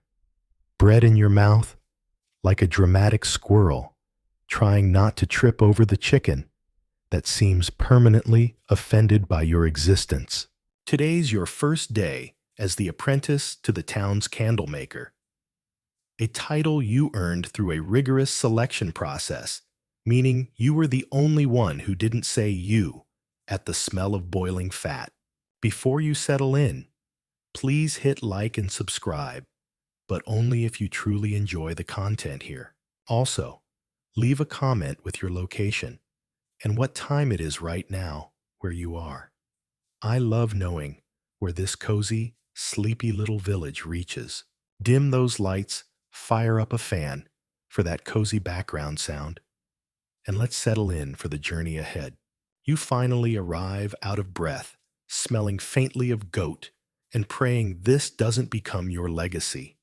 The candlemaker's hut leans sideways like it's had enough of this century. Smoke curls from the chimney, and inside is the smell. It's a scent that will tattoo itself onto your soul. Beeswax, animal tallow soot, and something ancient that might be old cabbage or ambition. You're not sure. Late, says Master Renard, without looking up. He's stirring a pot of something thick and bubbling, not unlike a stew. Except if you ate this, you'd definitely die. Or glow. I sorry Rooster didn't crow, you mutter. He snorts. Rooster died. We're eating him tonight. You're on wick duty. You are immediately handed a bundle of flax and a dull knife. Wick duty, it turns out, means cutting endless little strings, twisting them tightly, and dipping them in lye until your fingers smell like regret. You sit by the tiny back window, sunlight slanting in like it's judging you. As you fumble with the wicks, a little historical truth lights up in your brain. In the medieval world, candles weren't just decoration. They were timekeepers, status symbols, even tools of divine presence. You weren't just an apprentice to light. You were in the business of measuring hours and pleasing saints. Well, no pressure. The workshop is a symphony of sound, the bubbling vat of wax, the scrape of metal tools, the occasional hiss of fat-meeting heat, and Master Renard humming tunelessly, possibly just to assert dominance over silence. You spill a handful of wicks. He doesn't scold you. He just looks at them like they've insulted his mother. Try again, he says. You do, with hands that shake less this time. By midday, you've learned 3 things. The smell gets worse before it gets better. Standing near the boiling pot too long makes your eyebrows twitch. The cat in the corner is not a pet. It's the senior apprentice. Its name is Candlewick. It has one eye and stares at you like it knows your every weakness, which it probably does. During lunch, you're handed a chunk of bread and a carrot. Chew slow, says Renard. It'll last longer. You sit outside, grateful for the cold air that doesn't reek of mutton grease. Villagers pass by, nodding at the workshop. Some glance at you with mild pity. One whispers, he lost the last apprentice to bees. You're not sure if they meant because of bees or in battle with bees. You don't ask. In the afternoon, you're introduced to the dipping room, which is really just the same room, but now it has an ominous wooden rack and metal rods that look suspiciously like instruments of judgment. You learn to dip. Hold the rod lower. The wick ends into the pot lift. Let cool repeat. It sounds simple. It is not. You dip too fast, and the wax slides off like it's rejecting you personally. You dip too slow, and the wax clumps, making your candles look like sad root vegetables. Renard sighs. They're not meant to resemble parsnips. I was going for turnips, you mumble. He doesn't laugh. But Candlewick does a slow blink of disapproval. Hours pass. Your arms ache. You've sweated out all illusions of grandeur. You are not the bringer of light. You are the bringer of slightly melty, malformed globs. And yet one candle comes out decent. Not perfect, but close enough. Renard grunts, takes it, sniffs it, and sets it aside. Tomorrow he says you try beeswax. Your reward, apparently. Fun historical aside, beeswax was the good stuff. Sweet-smelling, clean-burning, and expensive. Only the church and nobility used it regularly. Everyone else got tallow, which smelled like old shoes and sorrow. Also, a weird historical tidbit. Some medieval candles were made with whale fat. Yep, candlelit by cetaceans. A whole industry of boiling sea giants into light. And here's your scholarly controversy of the evening. Some historians argue that candle-making knowledge was passed mostly through oral tradition, while others insist written guild records were more common. The truth? Probably both. But hey, you're too tired to fight over parchment rights right now. As dusk settles, Renard dims the fire and sends you home with wax on your hands and questions in your soul. You walk through the village, hands sticky hair, scented like torch fuel, feeling both accomplished and strangely sleepy. You pass homes with tiny flickers in windows. Someone's using a candle you might have helped make. You smile. You forget how sore your arms are, because today, for the first time, you lit up someone else's night, and not even Candlewick can take that from you. You wake up with wax in your hair. That's not a metaphor. Actual wax. A string of hardened tallow somehow lodged itself in your curls, probably during one of the 52 times you leaned against the dipping rack yesterday. You try to pick it out and end up pulling out a small patch of hair. Candlewick watches from the window ledge, silently judging your grooming choices. Today begins with fire. Not metaphorical fire either. Again, you really need better metaphors. You walk into the candle workshop to see Master Renard bent over the hearth, stoking the flames like they owe him money. Stir the pot, he says without turning around. You want to ask which pot, but there's only one bubbling, suspiciously, with what looks like congealed doom. So you stir. It smells worse than yesterday, which is honestly impressive. You gag a little, which earns you a grunt of approval. You're learning, he says. Breakfast is stale bread and goat's milk. The bread could double as a weapon. The goat's milk tastes like the goat had mixed feelings about being milked, but you're starting to feel the rhythm. Stir, twist, dip, wait, cool, repeat. There's something meditative about it until, of course, you dip too deep and splash tallow on your boots. Again, Master Renard walks over and pokes the puddle around your feet with a stick. You plan on baptizing yourself, he asks. You don't respond. Mostly because your left foot is stuck. Mid-morning brings your first major challenge a customer. An actual speaking person from the outside world enters the shop. She's dressed in layers of fabric and indecision eyes, scanning the shelves of candles like she's considering marrying one. I need something for a feast, she says, eyes narrowing. A candle that smells like hope. You blink. Master Renard blinks. Candlewick pretends to be asleep. We have tallow, Renard says helpfully. Smells like survival. The woman frowns, then turns her gaze on you. This one's new, she says. Does he do shapes? Renard grunts. He barely does straight lines. Still you try. She wants 4 candles, slim, elegant, and vaguely resembling swans.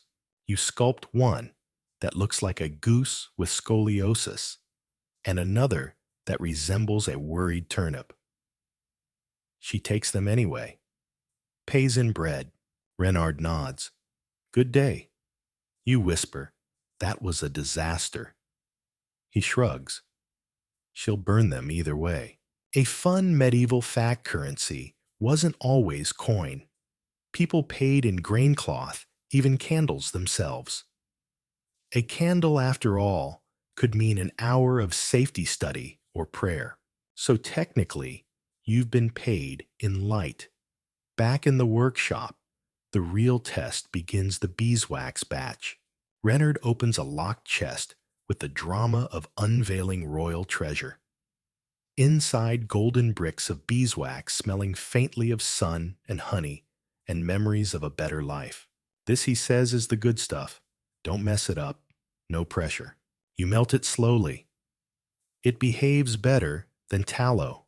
No splatter, no angry bubbling. It's almost kind. You dip the wicks feeling like an artist. The wax clings evenly, drying into smooth golden cylinders. They shine in the sunlight like little monuments to your newfound competence. Then you sneeze. One candle slips, lands in the pot, splashes beeswax onto the cat. Candlewick screams. You scream. Reynard says nothing, just picks up the ruined candle and drops it back in. Start over, he says, while wiping the cat with a rag and whispering something that sounds suspiciously like an apology. You do start over. Slower this time. You make 2 perfect candles. Reynard takes one, nods approvingly, then places it on a shelf labeled church only. Another piece of history lights up in your mind. In many medieval towns, only churches and monasteries used beeswax regularly. Tallow was for home stables and the hopelessly mortal. The divine got the golden glow. Also, odd fact, some monasteries trained bees to build wax combs in special wooden frames. Medieval beekeeping was basically DIY candle prep. And here's a little scholarly squabble to drift off with. Some historians argue that the shift from tallow to beeswax in urban centers was driven by olfactory politics, the idea that scent shaped morality. Others say it was pure economics. Either way, your nose votes for beeswax. As evening falls, you clean the pots. Your hands are raw. Your shoulders ache, but your heart is oddly light. Reynard tosses you a lump of beeswax. For practice, he says, you carve into it, slowly creating a tiny figure, a little flickering person holding a candle. Candlewick crawls into your lap, and for a moment, in the fading orange of the hearth, you forget the stink, the burns, the parsnip-shaped failures. You're just a kid holding warm gold, making light from the quiet wreckage of the day. And that's enough. You've been awake for 12 minutes, and your hands already smell like goat fat. That's how you know you're settling in. There's a curious comfort in repetition. You wake up, scrape wax off your clothes, stretch your aching wrists, and greet the day with a nod to the cat. Candlewick blinks once, which you interpret as profound respect or disapproval. It's hard to tell with cats. Today, Master Reynard hands you a knife, not a metaphorical one, an actual, real, slightly rusty blade with a handle wrapped in leather that smells like old pickles and sorrow. You'll be trimming candle ends, he says. Don't stab anything that breathes. You take the knife. You immediately stab your thumb. It's minor. No blood. Just pride. Still you try again. Carefully this time. You hold a cooled candle, trim the base where the wax puddled out like a mushroom cap, and feel an odd surge of control. For once, the material doesn't ooze, explode, or scream. You're a natural, Reynard says, by which I mean you didn't ruin it. You smile. He almost smiled back. Almost. As you carve candle bases, you discover your new enemy, the soft scraggle. It's that uneven tail of wax that grows like a parasitic limb. Every time you think you've carved it away, it sprouts back, mocking you. Your pile of rejects grows. Reynard watches, unmoved. The blade has to glide, he mutters, not dig. It's not bread dough. You wonder what kind of bread he's been eating. Midday brings a delivery, a stack of crude tapers from a traveling tallow merchant.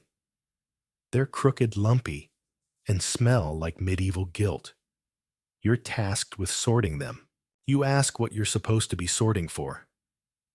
Renard says instinct. You decide. That means pulling out the ones that look like they might start whispering in Latin.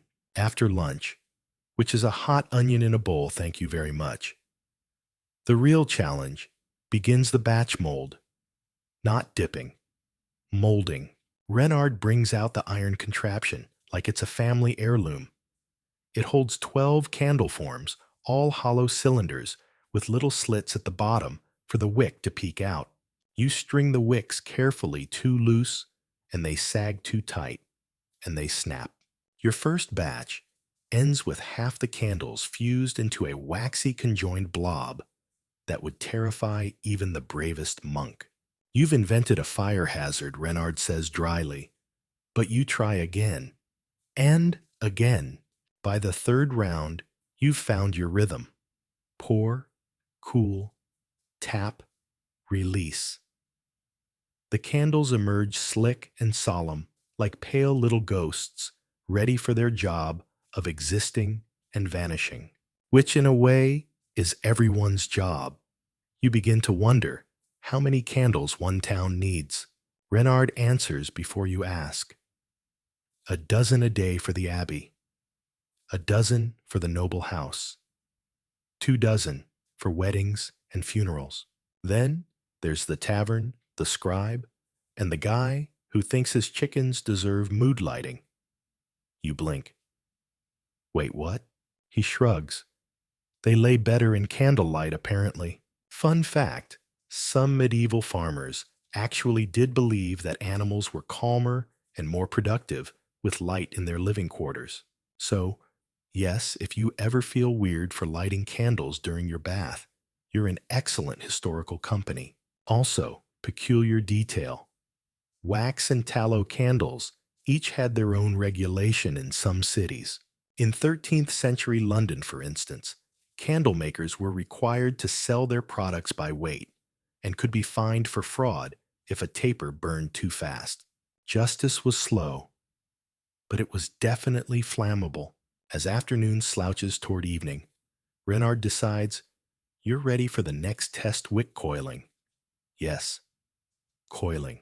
Apparently raw wicks are spun, stretched, and coiled like sleeping snakes.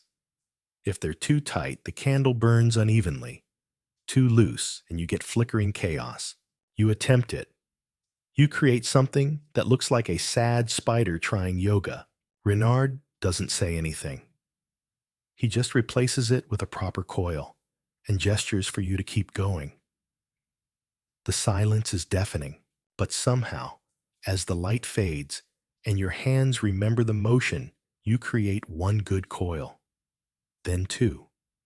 You line them up like precious rings on a table glowing faintly in the firelight. You think about the future, about whether you'll stay in this shop forever, about whether Candlewick will ever like you, about what it means to make something that burns just to disappear. You wonder if people ever thanked the candle makers back then. Maybe not. But they noticed when the candles were bad, or when they didn't show up at all. Like the boy who trims the wick is invisible until the dark shows up. There's your scholarly argument for the night, where medieval apprentices, laborers, or learners. Some historians argue apprentices were glorified servants with no real training goals. Others insist they formed the backbone of guild economies, climbing social ladders one blister at a time. Either way, tonight your hands are sore, your shirt is stiff with wax, and you've trimmed 26 candles without stabbing yourself again. That's something. As you curl into your straw bed, Candlewick slinks onto your chest. You're still not sure if that's affection or a warning, but you fall asleep to the faint smell of beeswax and ash, knowing that tomorrow you'll probably stab your other thumb. Progress. You wake to the sound of crackling, either the fire in the hearth or your joints protesting another day. It's still dark outside, which is unfair because you work with light. You'd think being the candle apprentice would earn you some morning glow privileges, but no. Candlewick is already awake, sitting on the table, and licking wax off his paw like it's jam. Renard shuffles in a moment later. We've got an order. He doesn't say good morning. That would imply optimism. You blink away the sleep crusted in your eyelashes. How many, he grunts. 36. You sit up straighter. Of what funeral tapers? Your enthusiasm dies a quick and silent death. Funeral tapers are long, pale, solemn things. They're meant to burn slow, mourn steadily, and not melt into puddles of panic halfway through the procession. And they have to be identical.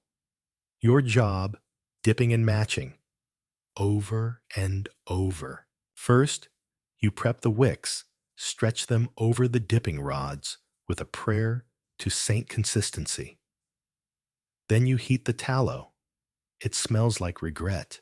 Renard watches your first few dips and nods. No worse than usual. You beam like he just called you his own child. By mid-morning, your arms ache from the repetitive lifting and lowering motion. You now understand why medieval apprentices were wiry little candle robots. Every dip must be timed, each layer cooled before the next. Too fast, and the wax slips off like a betrayal. You start singing to yourself to keep the rhythm. It's mostly nonsense, something about a dancing goose. Candlewick walks away in quiet judgment. Around midday, Renard gives you your first lesson in color. Yes, color. Dye batch for Lady Braithwaite, he mutters, pulling out a small vial of reddish powder that looks suspiciously like powdered beetle. It is, in fact, powdered beetle. Cochineal wasn't a thing in Europe yet, but madder root and crushed insects were very much in vogue among the rich. You stir the dye into the melted beeswax, and the whole pot takes on a crimson hue, rich, dramatic, and slightly threatening. You carefully dip the tapers, marveling at how regal they look. Then Renard gestures to a pewter mold shaped like a flower. What's that for birthday candle? He says flatly. You blink. For a noble? He nods. Her sixth one. Don't mess it up. Last year's looked like a sad cabbage. You attempt the flower. It ends up resembling a tulip, drawn by a very confused squirrel. Renard sighs and shows you. His flower is delicate, symmetrical, and lightly scented with lavender. Yours smells like burnt optimism, but there's a kind of peace to it. You stand together over the molds, forming little luxuries out of melting substances. Things designed to shine, flicker, and vanish. A strange thing to spend your life making. Historical side note.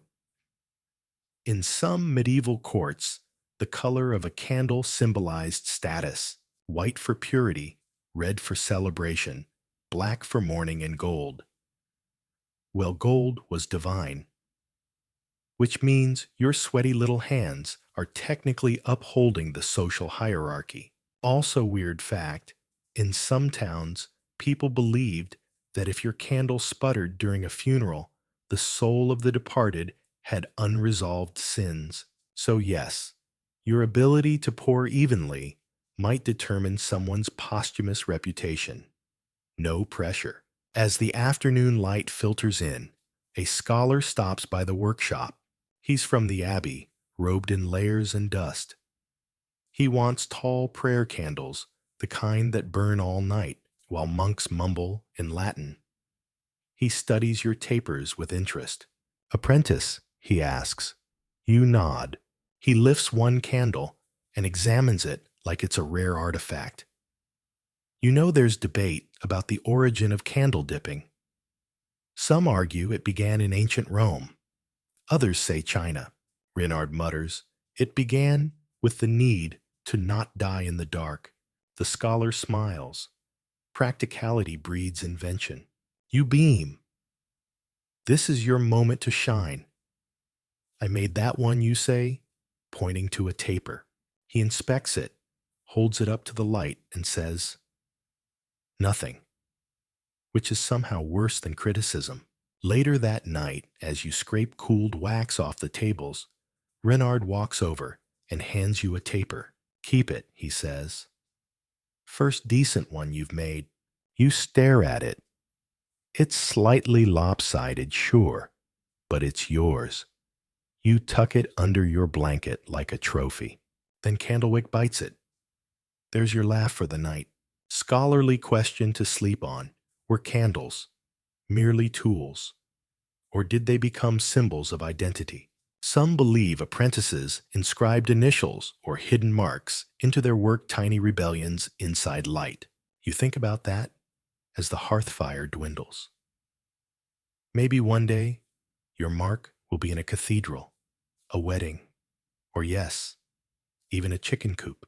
For now, your waxy hands fold into each other, your legs curl under the blanket, and the smell of tallow fades into the background. The dark doesn't scare you anymore. You make light now. You wake up to something unusual silence. No shouting from Master Renard. No scraping from the workshop. Not even the sound of Candlewick trying to catch an imaginary beetle in the rafters. Just the slow tick of wax cooling somewhere nearby, and the faintest scent of yesterday's mistakes. You sit up and realize Renard is gone. At first, this feels like freedom. You stretch, you whistle, you eat an entire piece of bread without being judged. But then the realization hits you, you're in charge today. You, a person who once accidentally dipped a candle into soup instead of tallow, are now the acting candlemaster. You glance at the job list pinned to the wall. Today's agenda includes 12 baptismal candles, 3 altar pillars for the chapel, and 1 candle dragon for the midsummer pageant. You blink. You reread. Yes. Candle. Dragon. You look at Candlewick, who looks back as if to say, that's above your pay grade. You begin with the baptismal candles. These are supposed to be white tall and very clean looking, symbolic of purity and a fresh start. Basically, the opposite of your current state. The good news, you remember the right mix of beeswax and tallow. The bad news, you forget that baptismal candles often include inscriptions. You find this out only after you've dipped all 12. Just scratch it in. You whisper to yourself carefully, using a pin to etch the letters of St. Ildegard's name into the side. You mess up halfway through and turn Ildegard into Illigard. Whoops. Candlewick sits on one of the finished candles. Great. Now it's St. Illigard of the Paw Prints. You move on to the altar candles. These are huge, 3 feet tall, and meant to burn for days. You have to balance on a stool just to dip them fully. Halfway through, the stool wobbles. You scream. You fall. You survive. The candle doesn't. You pick up what was supposed to be a majestic symbol of divine light. It now looks like someone tried to sculpt a turnip during an earthquake. Just as you're about to throw it out, a thought hits you. Maybe it can be the head of the candle dragon. Problem solving, innovation, artistic vision. You begin assembling the candle dragon, using whatever wax offcuts molds and imagination you can muster. Its body is a string of red-dyed tapers curved like a serpent. Its wings are 2 half-melted birthday candles. Its face is well lumpy, but it's got charm. It also immediately falls apart. Apparently, dragons need more than melted wax and hope to stay upright. You consult the candle molds trying to find something dragon-like. There's a sheep, a fish, a very unfortunate-looking knight. You use them all. You call it symbolic. As you work, someone enters the shop. A small child in a velvet tunic, eyes wide. I heard there's a dragon. You nod solemnly. There was. He melted. The child gasps. Did he scream? You nod again, very quietly. The child leaves deeply impressed. You add storyteller to your growing list of talents. By late afternoon, you've remade the altar candle, fixed the inscriptions, and created something that vaguely resembles a mythical beast if you squint and tilt your head. Renard returns just before sundown. He surveys your work in silence. You brace yourself. He picks up the lopsided altar candle. Still better than what I made at your age. You smile. He looks at the dragon, blinks, stares. What? Is that you explain? He snorts. The kid came by the abbey and told them you battled it. You pause. Should I correct that? He shrugs. Only if you want fewer customers. Historical note to sleep on candle making was often passed down through family lines or tight guilds. Apprentices sometimes spent 7 years learning the craft before they were allowed to sell their own. You've been here, 4 weeks, and you've already slain a wax dragon. Not bad. Weird fact. In some towns, it was believed that if a candle flickered when a certain name was spoken, it meant that person had a secret.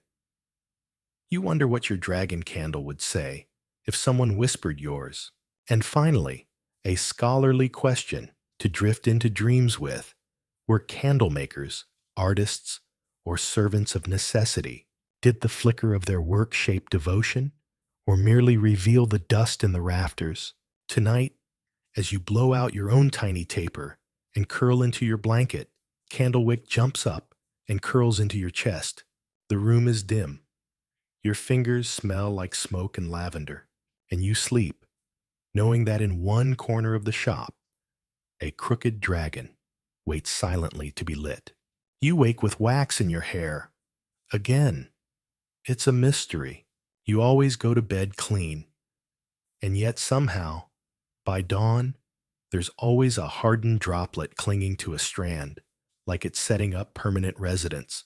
You're beginning to suspect Candlewick is dipping you in your sleep, but there's no time to untangle conspiracies or your hair. Because today is market day, which means carts shouting cabbage you can smell from across town, and most importantly, candle orders. You and Master Renard stack the carts at sunrise. He lets you load your own batch this time, a sign of growing trust or a test. One candle slips lands wick first into a puddle, and you quickly turn it around so no one sees. The village market square is already buzzing by the time you arrive. Stalls are packed with all things lumpy and edible. Children run around wielding radishes like swords, and somewhere a goose is being aggressively bartered. Reynard sets up the table while you lay out the candles. The colors catch the morning light: ivory pillars, golden votives, and 3 ruby red ones for some upcoming mystery feast. A woman walks up. She's draped in so many shawls, she looks like a moving laundry pile. She pokes a candle. Is this one holy? You blink. It's made of beeswax. She squints. But has it heard prayers? You look to Renard for help. He's conveniently wandered off. You smile. If it hasn't yet, it will. She nods and buys 2. You're a marketing genius now. Then come the bakers. They want thick, short candles that won't drip too much. One of them smells like cinnamon and scowls like thunder. You the apprentice, she asks, examining your hands. You nod. She sniffs. Too clean. You resist the urge to roll in ash just to earn approval. Renard returns with a meat pie and mutters, they'll all judge you. That's half the charm. You munch a corner of the pie and take a moment to absorb the chaos. Nearby, a traveling puppeteer is performing a morality tale involving 2 chickens and a heretic. Someone else is selling medicinal herbs that look suspiciously like decorative weeds. And there's a man in a feathered hat shouting about plague cures that involve garlic and dance. Renard nudges you. See that guy last year? He tried to sell fireproof candles. You raise an eyebrow. Isn't that a torch? He called it the eternal stick. Market day is clearly not about facts. You sell 10 candles to a brewer who wants them to light his cellar. He says they keep the ghosts out. You nod politely. You wonder if ghosts prefer darkness or simply hate the smell of tallow. Then the scribe appears. He's pale ink-stained and absolutely furious. My writing candle sputtered. He hisses. It ruined the tail end of a charter. Renard leans back. Maybe the charter had it coming. You stifle a laugh. The scribe isn't amused. He demands compensation. You apologize, offer a new candle, and throw in a small votive with extra beeswax. He grumbles, but accepts. You silently decide you'll never be a scribe. Too much ink. Not enough warmth. As the sun hits its peak, the crowd thins. You slump behind the stall, nibbling the last of the pie. Not bad, Renard says, counting coins. You ask, how do you know what kind of candle people need? He shrugs. They don't know either. They just want something to blame when the dark creeps in. You sit with that for a while.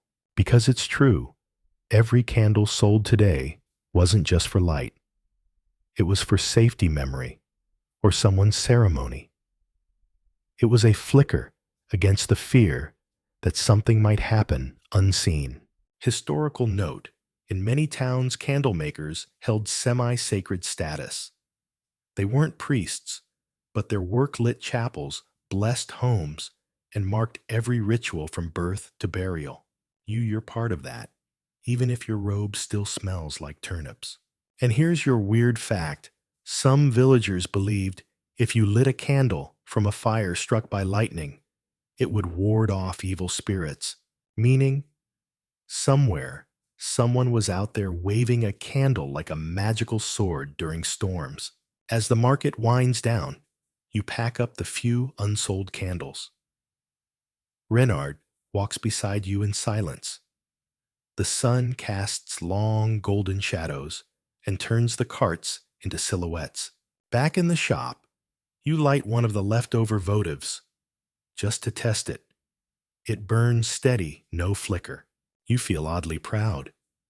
Then Candlewick jumps up, knocks it over, and walks away. A sigh escapes your mouth. But before you can scold him, you look at the little puddle of wax and smile. Maybe tomorrow you'll make a candle shaped like a cat. Academic question to sleep on. Is the act of lighting a candle a declaration of control or surrender? You shape the wax mold, the flame, but once it's lit, it dances on its own terms. Tonight, the air is thick with the scent of beeswax and roast chestnuts from a neighbor's window. You nestle under your blanket, your hands still faintly golden, and your eyes drift close to the rhythm of a world glowing just enough to keep away the unknown. You wake up to yelling. Not the usual Renard grumble. Not even Candlewick's triumphant yowls after catching a moth. No, this is town square yelling. The kind that echoes off stone walls and vibrates in your ribs.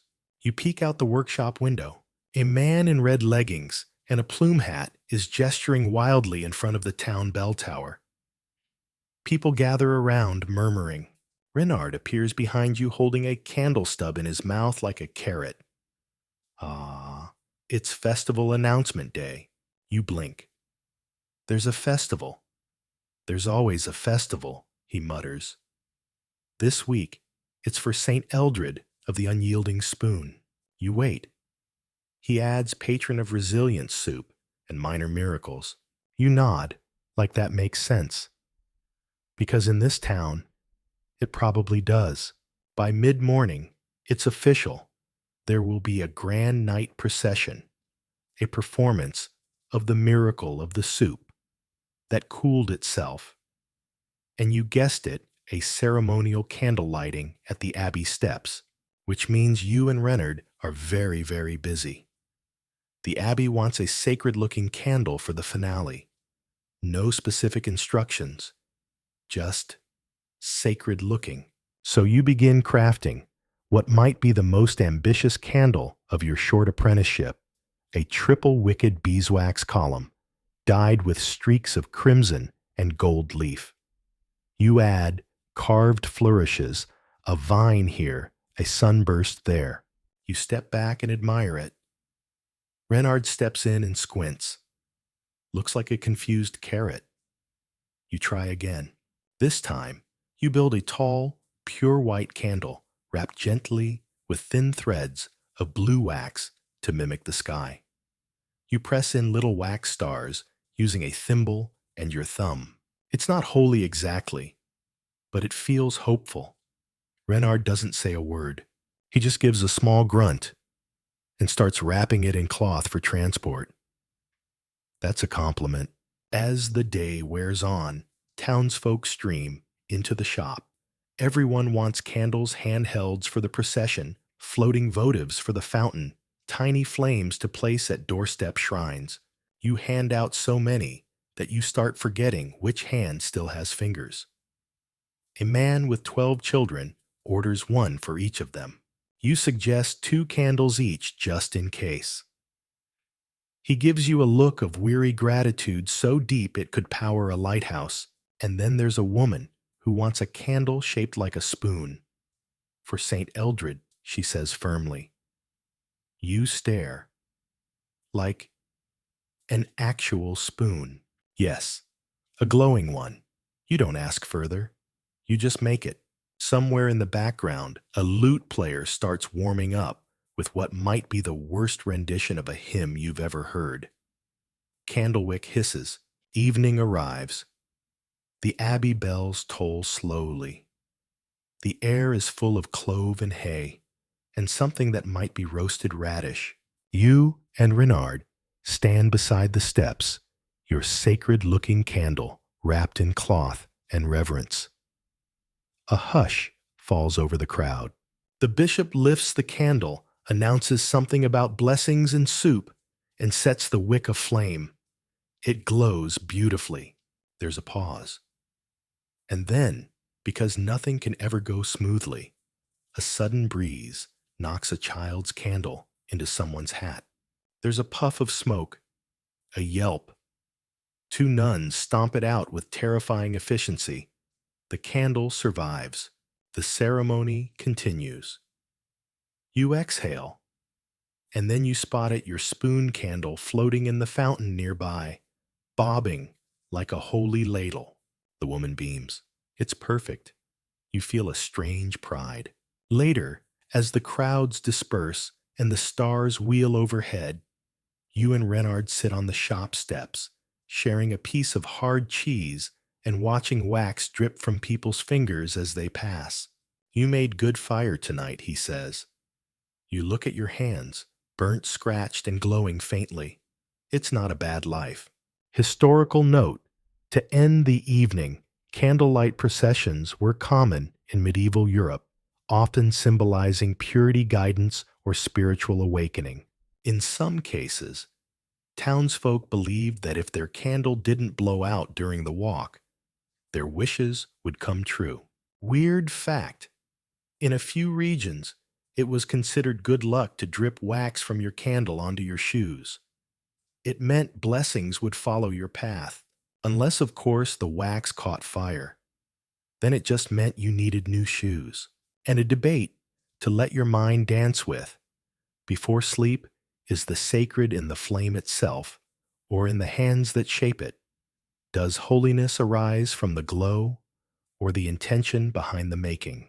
You fall asleep beside Candlewick, who curls like a comma at your side. The night smells like burnt rosemary and old bread. Somewhere in the dark, a spoon-shaped candle bobs gently in a fountain, lighting up dreams you haven't dreamed yet. The morning after the festival smells like burnt tallow and regrets. You wake with your head on a bundle of wick strings, a spoon candle stuck to your sleeve, and Candlewick purring smugly on your chest, like he organized the entire affair. There's wax in your eyebrow. Renard is already sweeping. Up, he says. We've got returns. You blink. Returns. Oh, yes, he says, nudging a soggy paper sack toward you. Festival, aftermath. Melted blobs, warped tapers. Complaints about wax stains on sacred robes. You peek inside. It's a pile of half-melted disasters. One looks like it used to be a goat.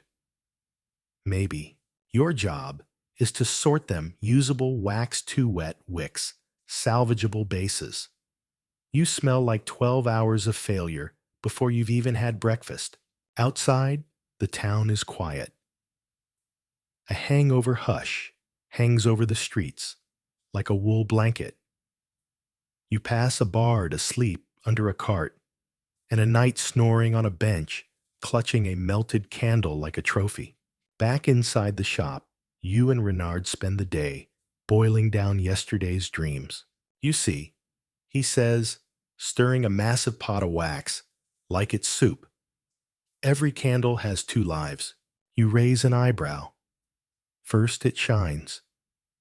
Then it becomes something else. You nod slowly. So, like a monk who opens a bakery. Exactly, he says, and hands you a strainer. The candle recycling process is oddly soothing. You melt, you strain, you pour. A rhythm develops. Drip scrape, reshape. It's less glamorous than Festival Day, but strangely satisfying. By mid-afternoon, the wax cooling rack is full of little lumpy leftovers. They're not perfect, but they're yours. Renard gives you a rare nod. Not bad for rebirth candles. You smile. You've never birthed anything before. Then the door opens. It's Father Thomas, and he looks distraught. We need a candle, he says. Renard tilts his head. You just had 30. Thomas waves his arms. This one is special. For a vigil, an emergency one. You and Renard exchange a look. What's the emergency? The priest hesitates. The bishop lost his ring. There's silence. He believes it will return if we light a candle and pray. Renard says nothing. You blink. Okay. You say slowly. How big is the ring? It is symbolic, Thomas says.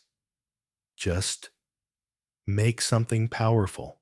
So now you're making a candle that summons jewelry. No pressure. You choose a recycled wax batch and add lavender oil for clarity. You mold it tall, elegant, and slightly crooked because sometimes sincerity wobbles. You carve a small ring shape into the side like a wax sigil. Father Thomas takes it with trembling hands and thanks you as if you blessed his garden. Historical truth-lost object vigils were surprisingly common in medieval Europe. People lit candles to saints known for helping find things, like Saint Anthony, who must have had a very full inbox. Weird tidbit, some people believed that if the candle flickered violently during the vigil, the item was close. If it burned steady, the item was gone forever. So yes, candlelight could become medieval GPS. Later that evening, you light your own vigil candle, not for a ring, just for your feet. They hurt. You sit on the stoop, watching the sky blush purple, as Candlewick bats a leftover wick spool like it's alive. You try not to think about the pile of wax scraps still waiting to be sorted tomorrow. Instead, you stare into the flame. It flickers once, then settles. You're not sure what that means. Renard walks out, holding 2 mugs of something warm and mysterious. He hands you one. What's this, you ask? Reclaimed festival cider, he says. Found it under the puppet stage. You drink it anyway.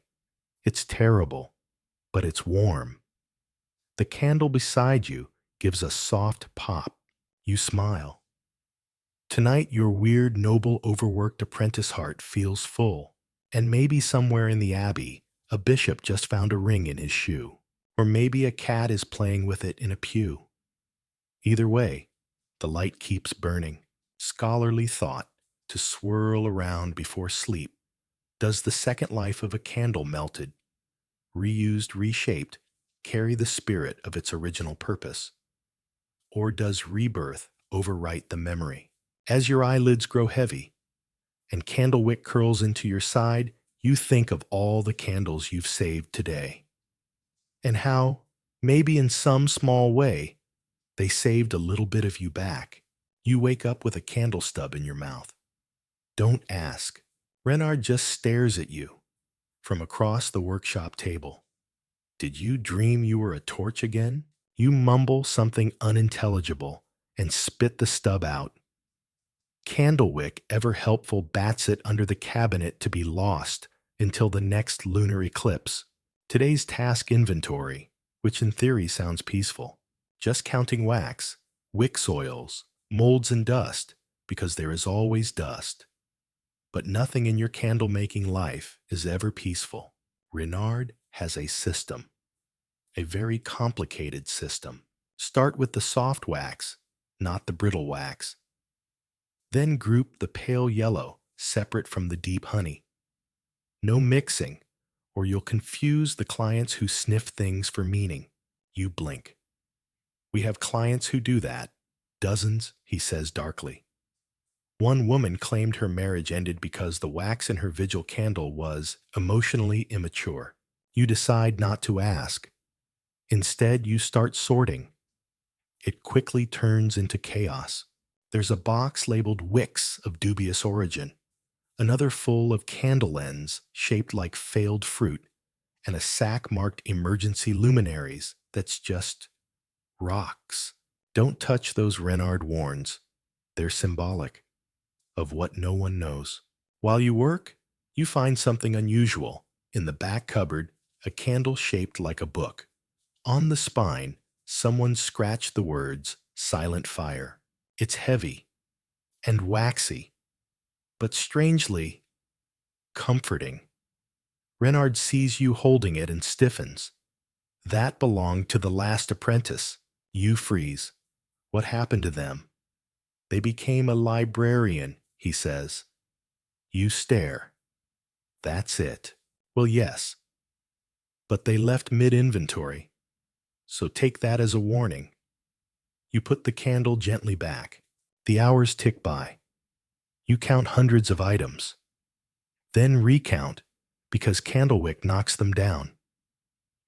At some point, you're pretty sure you've entered a fugue state where wax is your only language. Then a bell rings. Someone's at the door. A man enters cloaked in too many layers for summer. He smells like parchment and mushrooms. I need a candle, he says. Renard nods. What for? A scriptorium vigil, he says solemnly. We've had a collapse. You assume he means emotionally. No, he adds a literal collapse. A shelf fell. Trapped a monk. He's fine, but shaken. So now you're making a candle for post-shelf emotional healing. You rise to the challenge. You choose beeswax for calm, rosemary oil for focus, and wrap the base in parchment shavings. You call it the quiet flame. The man looks at it, nods once, and hands you a silver coin with a tiny goose etched on it. No change, he says, and leaves.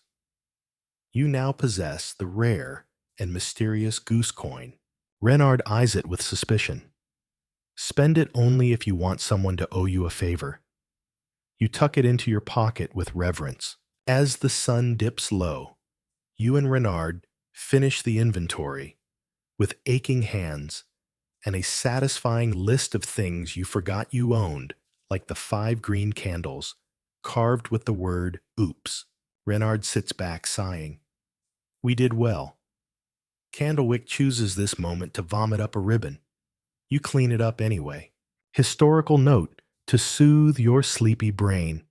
Medieval candle makers really did have to track dozens of types of wax from pure beeswax for churches to animal fat tallow for homes.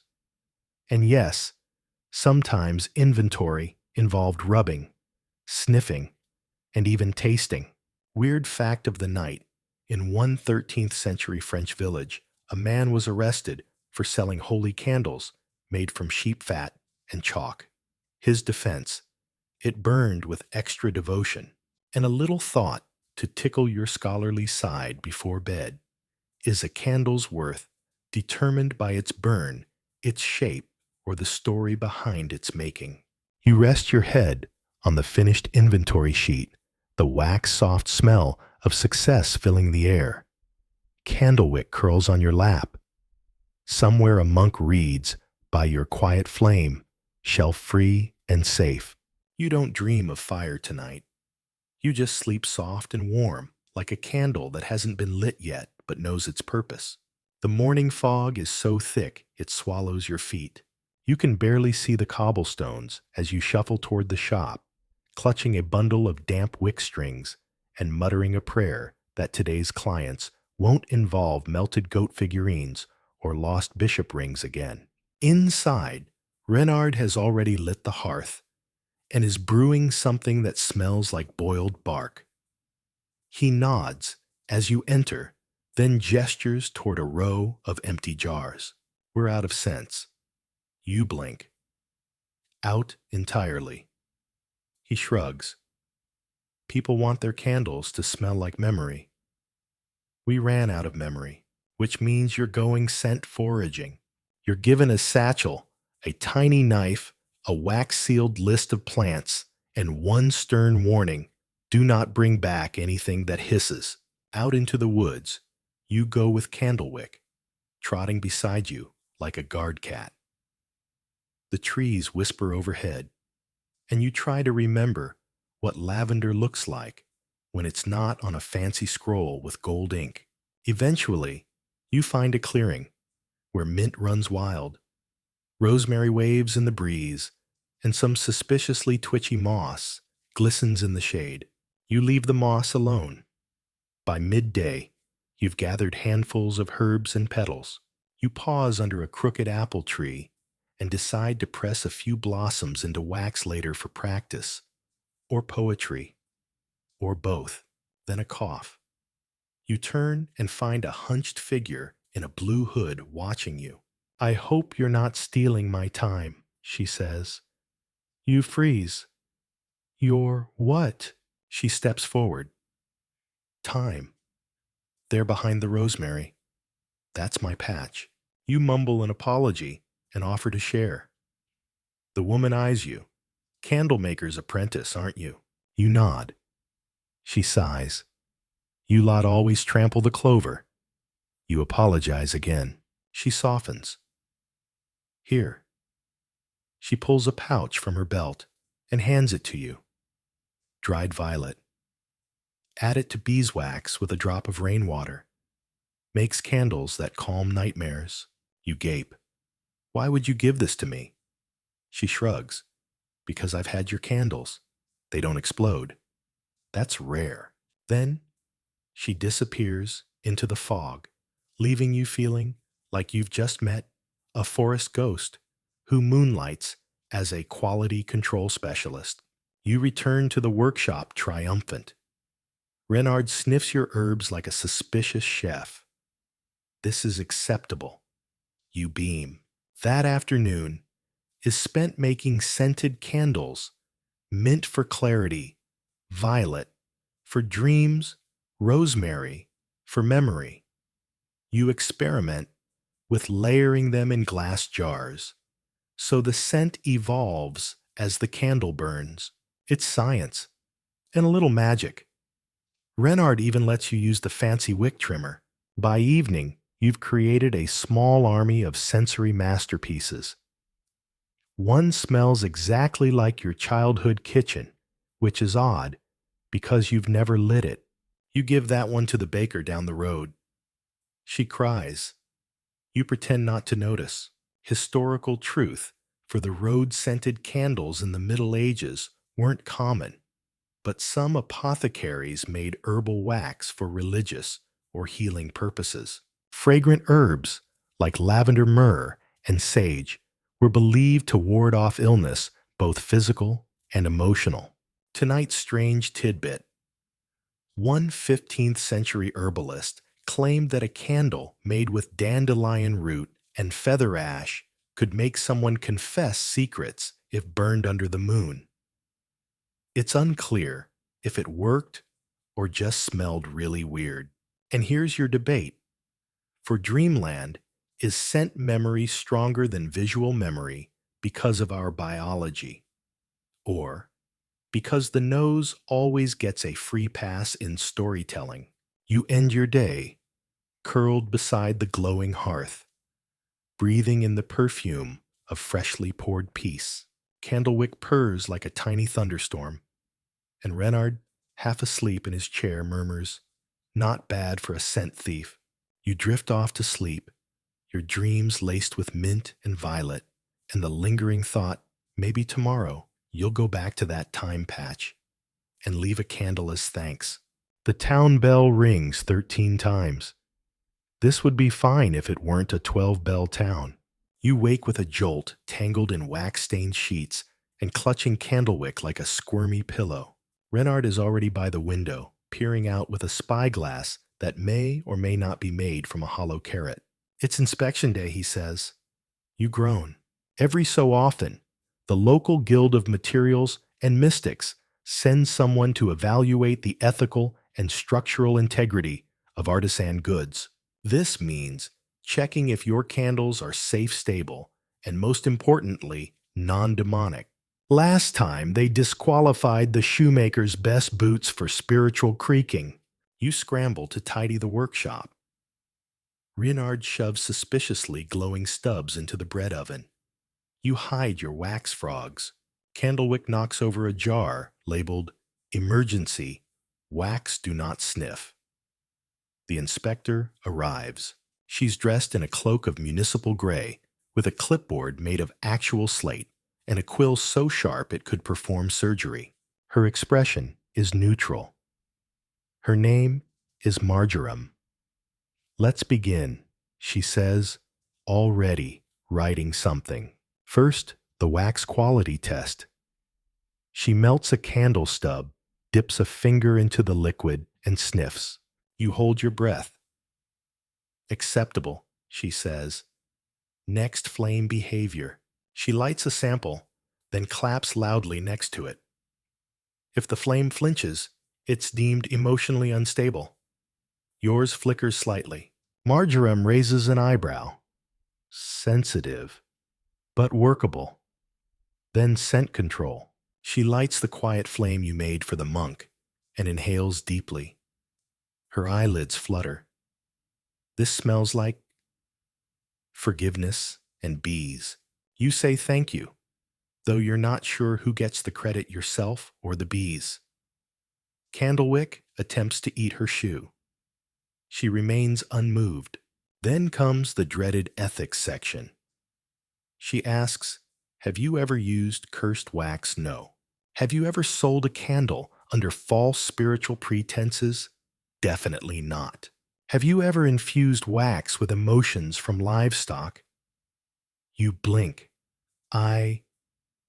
What?" She nods slowly. "Just checking." Finally, she requests a demonstration. You light one of your new layered candles, rosemary, then violet, then lemon peel. The flame burns steady. The room smells like memory, then dreams, then morning. Marjoram writes for a long time. The quill squeaks. Then she says, "Certified." You and Renard exhale in unison. Before she leaves, she pauses. "You've got potential," she says almost kindly. "If you survive solstice season." You shiver. Solstice season is only 2 weeks away.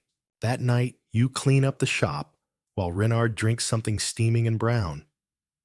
You handled that well, he says. Didn't even flinch at the livestock question. You smile. And then remember, the wax sheep you made last month. Purely decorative. Mostly. Historical nugget artisan inspections in the medieval era were real and strict. Guild officials could fine or banish craftsmen for subpar goods. Some towns even had smellers whose entire job was to sniff for fraud in candles, wines, or cheese. Tonight's strange detail in 14th century Florence, a candle maker once passed inspection by demonstrating that his candles could withstand an exorcism. The inspector fainted. The candle got a name, the Endurer. And here's your sleepy thought to end on, is perfection in craft, measured by outside approval, or by the flicker of warmth it leaves behind. You sleep well tonight, certified and soothed. Candlewick curls on your chest, purring like a distant drum. Renard snores faintly. Outside, the town bell rings 12 times. Just 12. For now. You wake up to a smell so sweet, it nearly knocks you back into bed. It's honey and herbs mixed with something floral and faintly mischievous. You rub your eyes, wondering if Candlewick's been up to some secret perfume business again. Nope. Renard is already at the door, holding a basket overflowing with strange plants and a tiny jar of golden liquid. Today, he says we make candles for healing. You raise an eyebrow. Healing. He nods. Old tradition. People believe some candles can mend bodies and spirits. We're trying it. You follow him to the back of the workshop, where herbs hang drying from the rafters like forgotten ghosts. Renard pulls out a small book, its pages yellowed and filled with handwritten recipes and drawings of plants. You're not sure if you're reading a cookbook or a spell book. Your first task, create a candle infused with calendula and chamomile for soothing aches. You crush petals, mix wax and stir oils while Renard reads aloud, reciting what sounds like a poem and a prayer tangled together. Hours pass as you experiment with proportions, scent layers, and wick lengths. Some candles smell like a meadow after rain. Others resemble a damp basement. Candlewick sneezes. You almost laugh. Mid-afternoon brings a visitor, a woman clutching a bundle of cloth, her eyes tired but hopeful. "My son has fever," she says softly. "I heard your candles help." You offer her a gentle candle, imbued with lavender and thyme, wrapped in soft linen. She accepts with gratitude that makes your fingers tremble. Renard watches quietly. This is why we make candles.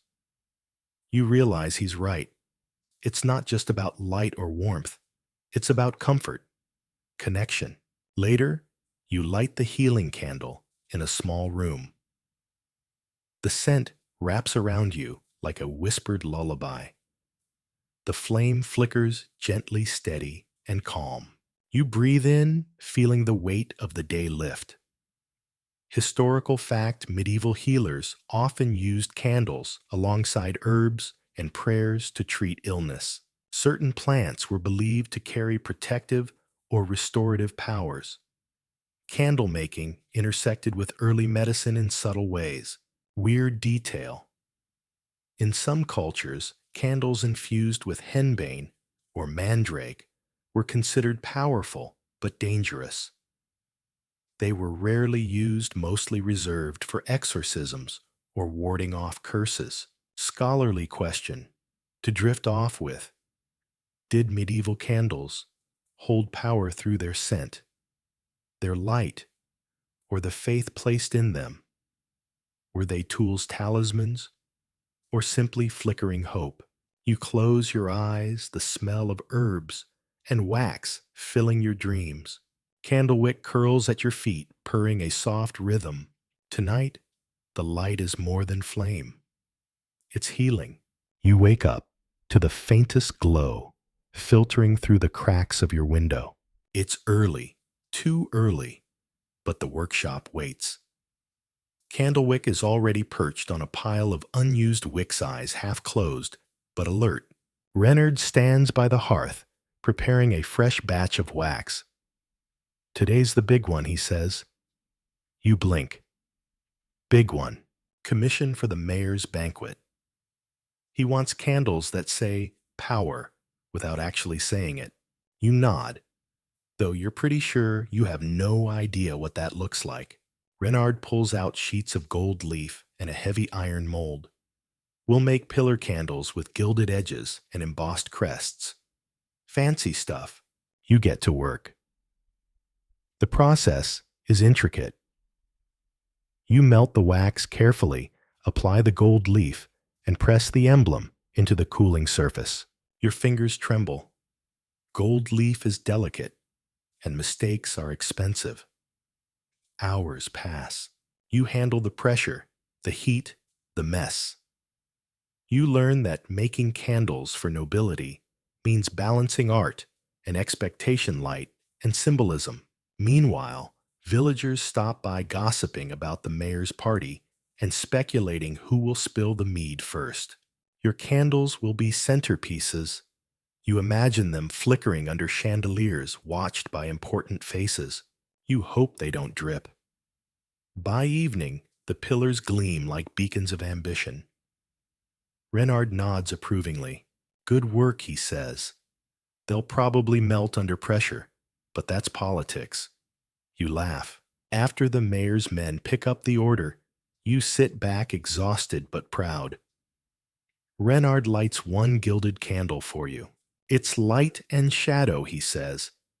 Power needs both. You nod. Historical note.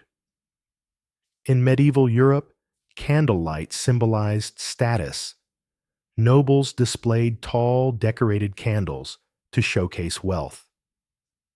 Guild regulations often governed candle sizes and purity. Odd fact, some castles had candle holders so heavy they required servants just to carry them from room to room. And a final thought for tonight. Is the candle a symbol of power or a reminder of its fragility? You drift to sleep with the glow of ambition in your mind and the soft purring of candlewick nearby. You wake to a damp chill creeping through the cracks of the workshop walls. Winter has arrived. Renard is already tending the fire, muttering about frozen wax and short days. Apprentice, he says, handing you a thick woolen cloak. Today, you learn candle storage. You wrap yourself tightly and step into the back room where shelves sag under stacks of candles, waiting for spring markets, funerals, and secret midnight meetings. You quickly learn that winter is the enemy of all things waxy. Cold makes the wax brittle. Moisture invites mold. And long nights demand more light than you can make. Renard shows you how to layer candles with straw and cloth, how to rotate stock, and how to spot the first signs of decay, a faint powdery bloom that looks like snow but kills the candle's glow. You spend the day organizing and whispering to the candles as if they were fragile friends. Outside, the village trudges through snow and ice. Footsteps crunch like brittle bones. That evening, a mysterious visitor arrives, a woman cloaked in fur, carrying a lantern with a flickering blue flame. She asks for a special candle, one that burns cold. You stare. She smiles. For healing frostbite and warding off winter spirits. Renard nods sagely. A dangerous request.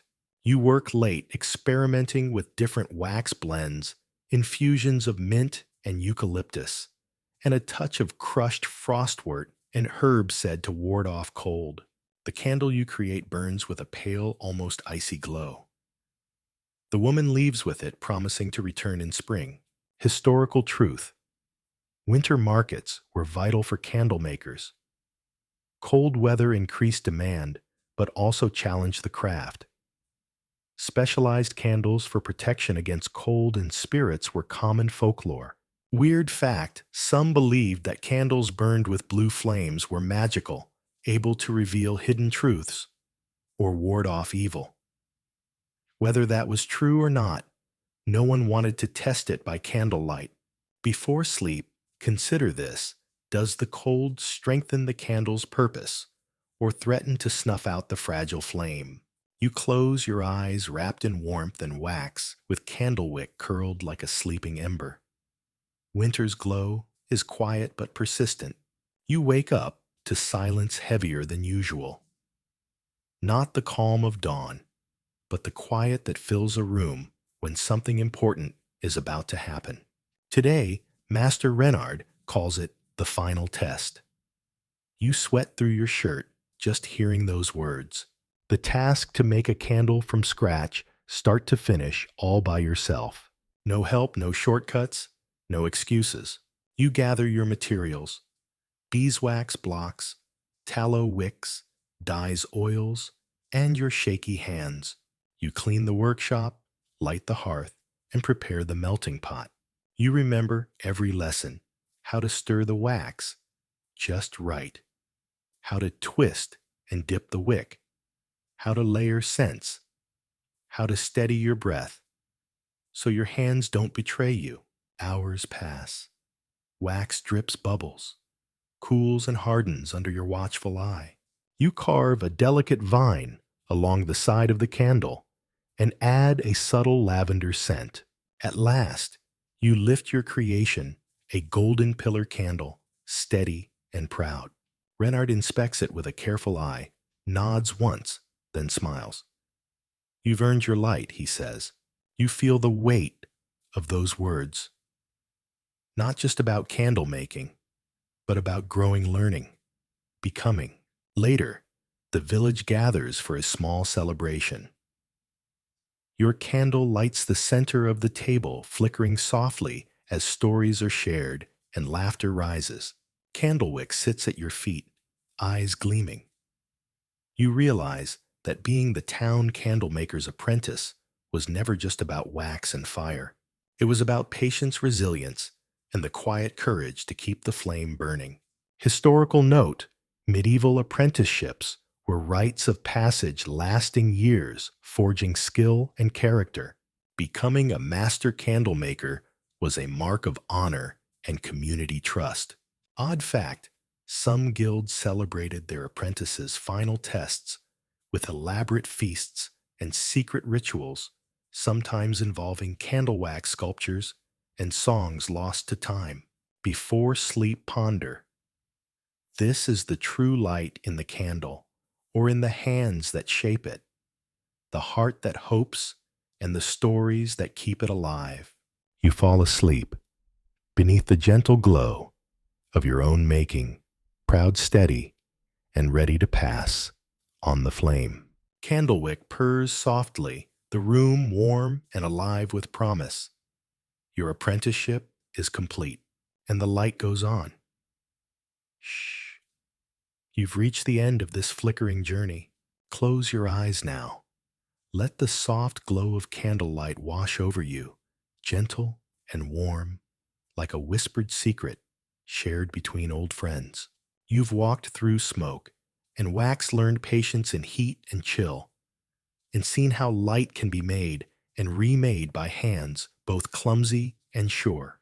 Remember, every flame starts small, vulnerable, and uncertain, yet it holds the power to chase away darkness, to comfort, to connect. So rest now, apprentice of light. Your path is bright with possibility. Breathe deeply. Feel the quiet strength that comes from creating something that lasts beyond the moment.